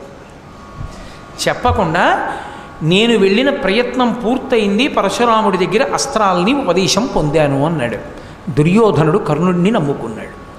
బ్రహ్మాస్త్రం తెలుసు, భార్గవాస్త్రం తెలుసు, కాబట్టి కర్ణుడిని నమ్ముకుంటే నన్ను రక్షించి తీరుతాడనుకున్నాడు. కాబట్టి కురుక్షేత్ర సంగ్రామం జరిగి అధర్మాత్ములు మడిసిపోవడానికి కారణం పరశురాముడు కూడా అయ్యాడు. పరశురాముడు కర్ణుడికి ఉపదేశం చేసి ఉండకపోతే, దుర్యోధనుడికి ఆ మాట చెప్పకపోతే మహాభారతం ఎటు తిరిగేది అన్న విషయం కొంచెం ఆలోచించవలసినటువంటి విశేషం. దుర్యోధనుడి మూర్ఖత్వం అనుకోండి, కానీ ఇంత అతిశయం ఉండేదా అంటే చెప్పడం కష్టం. చిత్రం ఏమిటంటే, మహాభారతంలో తన శిష్యుడికి విలువిద్య నేర్పి శిష్యుడి చేతిలో ఓడిపోయిన సత్కారం పొందినటువంటి గొప్పతనం కూడా పరశురాముడిది. ఎందుకంటే ఒక గురువుకి చాలా గొప్ప సత్కారం ఏమిటో తెలుసా? గురువుకి సత్కారం ఉండదు. నిజానికి సన్మానం పుచ్చుకున్నవాడు గురువు కాలేడు. ఎందుచేత అంటే సన్మానము బంధనహేతు, అహంకారహేతు, గర్వహేతు. అది మనిషిలో లేనిపోని గర్వాన్ని పెంచుతుంది. కాబట్టి సన్మానం స్వీకరించరు. పూర్వం దక్షిణ దేశంలో జంబుకేశ్వరంలో ఉండేటటువంటి బ్రాహ్మణులు రాజుల దగ్గరికి వెళ్ళేవారు కాదు. ఏమి కానివ్వండి, వాళ్ళ కుటుంబాలని వాళ్ళు దేవాలయాన్ని నమ్ముకునే పోషించుకునేవారు. ఒకానొకప్పుడు మహారాజు అత్యవసరమై వాళ్ళని రమ్మని పిలిచాడు అంతఃపురానికి. వాళ్ళు మేము రామని కబురు చేశారు. వీళ్ళు ఎప్పుడూ ఎవరి దగ్గరికి రారు, వీళ్ళని ఎలా పాడు చెయ్యాలని అడిగాడు మంత్రిని. అడిగితే మంత్రి అన్నాడు, మహారాజా, బ్రాహ్మణుల్ని పాడు చేసేయాలంటే ఒక్క అస్త్రం ఉంది. వాళ్ళని మీరు రమ్మని పిలవకండి, వెళ్ళి సన్మానం చెయ్యండి గుడికి, వాళ్ళు పాడైపోతారు. గుడికి వెళ్ళి సన్మానం చేశాడు. ఒక్కసారి సన్మాన పత్రం చదువుకున్నారు, ఆ తర్వాత ఇప్పుడు ఎడుతున్నారు. కాబట్టి బ్రాహ్మణుణ్ణి పాడు చేయడానికి బ్రహ్మాస్త్రం ఎక్కడుంటుంది అంటే సన్మానమే. ఒక్క సన్మానం చేసేసారనుకోండి చాలు, వాడికి ఎంత అహంకారమైనా వచ్చేస్తుంది. పరిశీలించుకునే మహానుభావుల గురించి నేను మాట్లాడటం లేదు. కాబట్టి కానీ మరి గురువు జీవితంలో సత్కారం ఏమిటి అంటే, ఒక్క గురువుకే ఒక అపురూప సత్కారం ఉంటుంది. అది ఎవరు చేస్తారంటే శిష్యుడు చేస్తాడు. ఏమిటి ఆ సత్కారం అంటే, గురువు గారిని ఓడించడం. పుత్రాది చేత్ పరాజయం, కొడుకు చేతిలో ఓడిపోవడం. ఎవరు కొడుకు? శిష్యుడే కొడుకు. తన దగ్గర నేర్చుకున్న శిష్యుడు మహావిద్వాంసుడై గురువు గారినే ఓడించాడు అనుకోండి. అంటే వాదన చేసి అని కాదు నా ఉద్దేశం, గురువు కన్నా గొప్పగా చెప్పగలిగాడు అనుకోండి ఏదైనా విషయాన్ని. అబ్బా, ఎంత విద్వాంసుడవయ్యావురా, ఎంత గొప్పవాడివయ్యావురా, నాకన్నా బాగా చెప్పావని గురువుగారు లేచొచ్చి కౌగిలించుకొని ఆనంద భాష్పాలతో తడిపేసి బతికున్నన్నాళ్ళు చెప్పుకుంటాట, నా శిష్యుడి చేతిలో ఓడిపోయానంటే. పుత్రాది చేత్ పరాజయం. ఈ ఆనందాన్ని పొందిన వాళ్ళల్లో పెద్ద గురువు గారు పరమశివుడు. పరమశివుడు ఈశాన సర్వ విద్యానాం ఈశ్వర సర్వభూతానాం బ్రహ్మాధిపతి బ్రహ్మణోధిపతి బ్రహ్మా శివో మే అస్తు సదాశివోం అని. ఆయన ఈశ్వర సర్వ విద్యానాం, ఆయనకి తెలియనిదేం లేదు. అటువంటి వాడు ఒకసారి తన కొడుకైన సుబ్రహ్మణ్యుణ్ణి ప్రణవం గురించి చెప్పమని అడిగాడు. అంటే కొడుకు అన్నాడు, చెప్తాను కానీ నాన్నగారండి, నేను చెప్పడం మీరు వినడం అంటే ఓ మర్యాద ఉంటుంది. వినేవాడు చెప్పేవాడి కన్నా కిందకు కూర్చోవాలి ఎప్పుడు, సమానంగా కానీ పైకి కానీ కూర్చోకూడదు, అప్పుడు దోషం వస్తుంది. అందుకని మీరు కొంచెం కింద కూర్చోండి, నేను పైన కూర్చుని చెప్తాను అన్నాడు. సరే అలాగే కూర్చుంటాను రాని కింద కూర్చున్నాడు, పైన కూర్చున్నాడు. సుబ్రహ్మణ్యుడు కూర్చుని చెప్పాడు. పరమశివుడు తెల్లబోయాడు. ప్రణవానికి అర్థం నేను కూడా ఎప్పుడు ఇలా చెప్పలేదురా, ఎన్ని విషయాలు చెప్పావురా అని. పుత్రాది చేత్ పరాజయం, కొడుకు చేతిలో ఓడిపోయారని అది పెద్ద సత్కారం కింద ప్రకటించుకున్నాడు. అలా అటువంటి సత్కారాన్ని పొందినటువంటి వాడు 21 మాటలు క్షత్రియులందరినీ ఓడించిన తన శిష్యుడి చేతిలోనే ఓడిపోయాడు ఒక చోట. ఎవరైనా? గాంగేయుడు, మహానుభావుడు, ప్రతస్మరణీయుడు, భీష్మాచార్యుల వారు.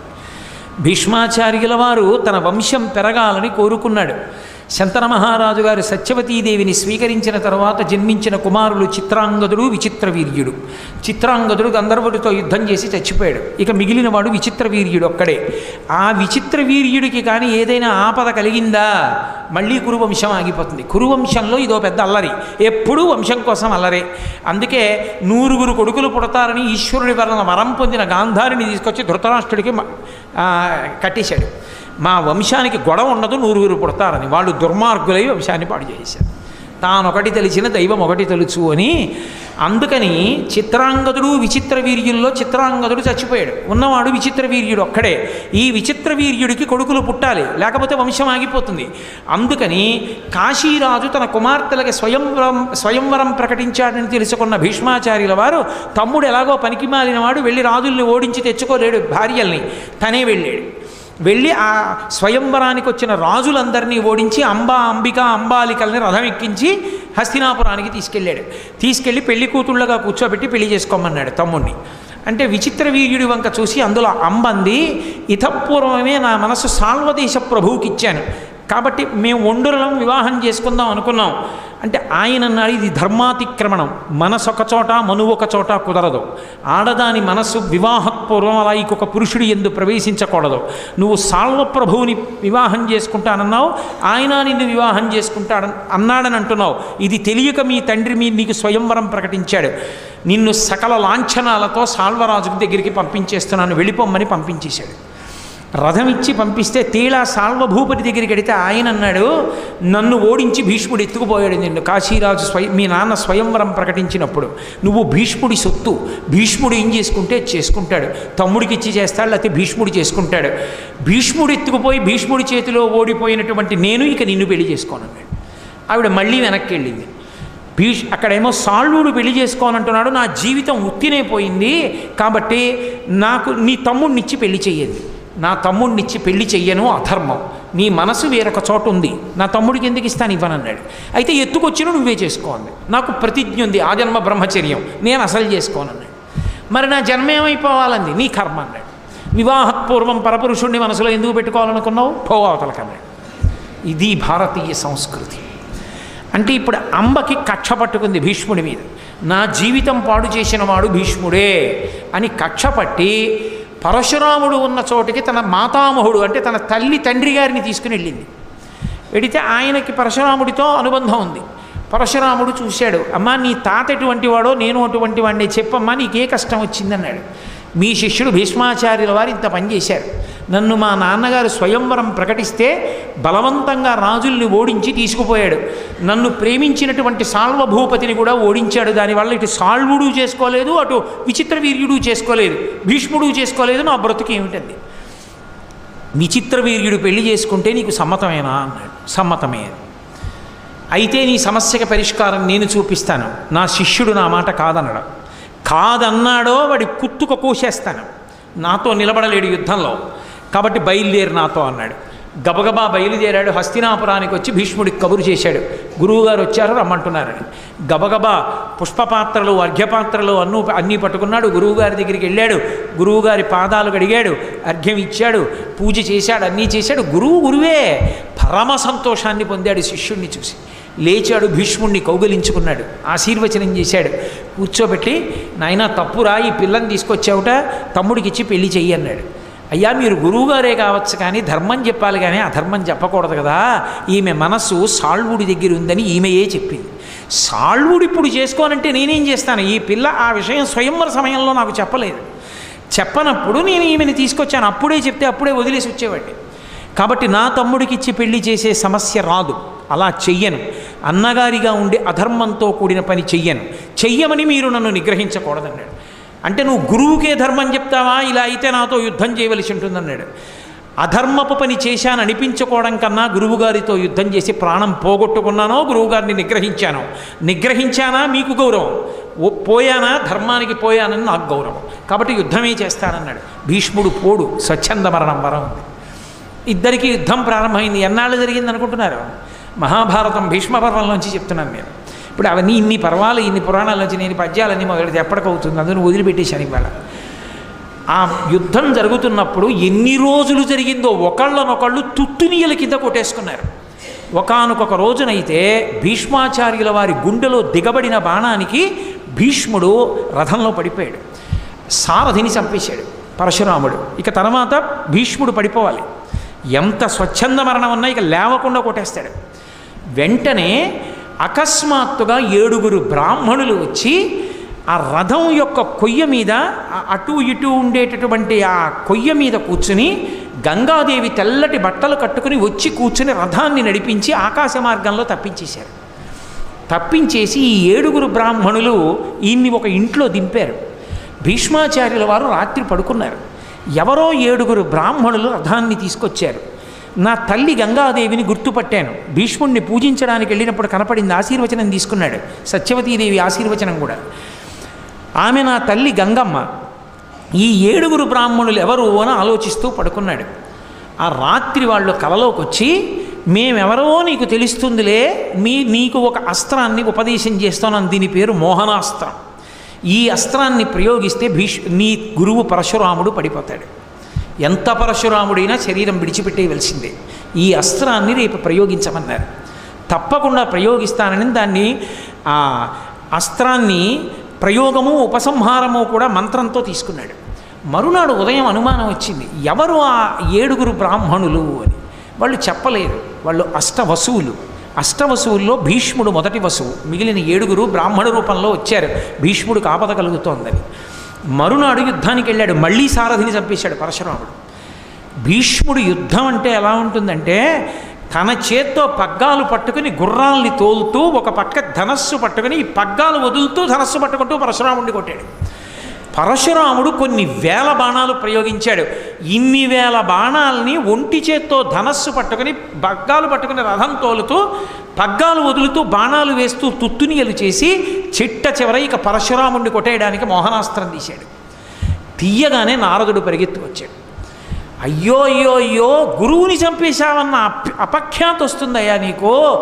మహాతేజోంశ సంభవుడు, శివకేశవుల తేజస్సున్నవాడు, ఆవేశావతారం, గురువుని చంపేస్తావా, మోహనావతారం వేసి చంపద్దన్నాడు.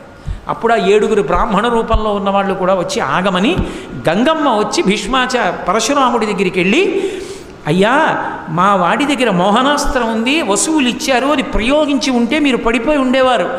గురువన్న గౌరవం చేత నా కొడుకు ప్రయోగించలేదు. వాడు పెంకితనంతో మీ మాట కాదనలేదు, ధర్మానికి కాదన్నాడు. గురువైన మీరే వాడిని నిగ్రహిస్తే వాడికి దిక్కెక్కడ ఉంటుంది.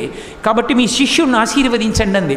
గంగమ్మ మధ్యవర్తిత్వానికి పరశురాముడు రథం దగ్గరికి వచ్చి భీష్మాచార్యుల వారిని దింపి కౌగలించుకుని, నాయనా ఎంత ధర్మానికి నిలబడ్డావురా, నువ్వు మోహనాస్త్రం ఉంది కాబట్టి నేను పడిపోదును, కాబట్టి నీ చేతిలో ఓడిపోయానని, పుత్రాది చేత్పరాజయం, నా శిష్యుడితో చేతిలో ఓడిపోయిన సత్కారాన్ని పొందాను నేను.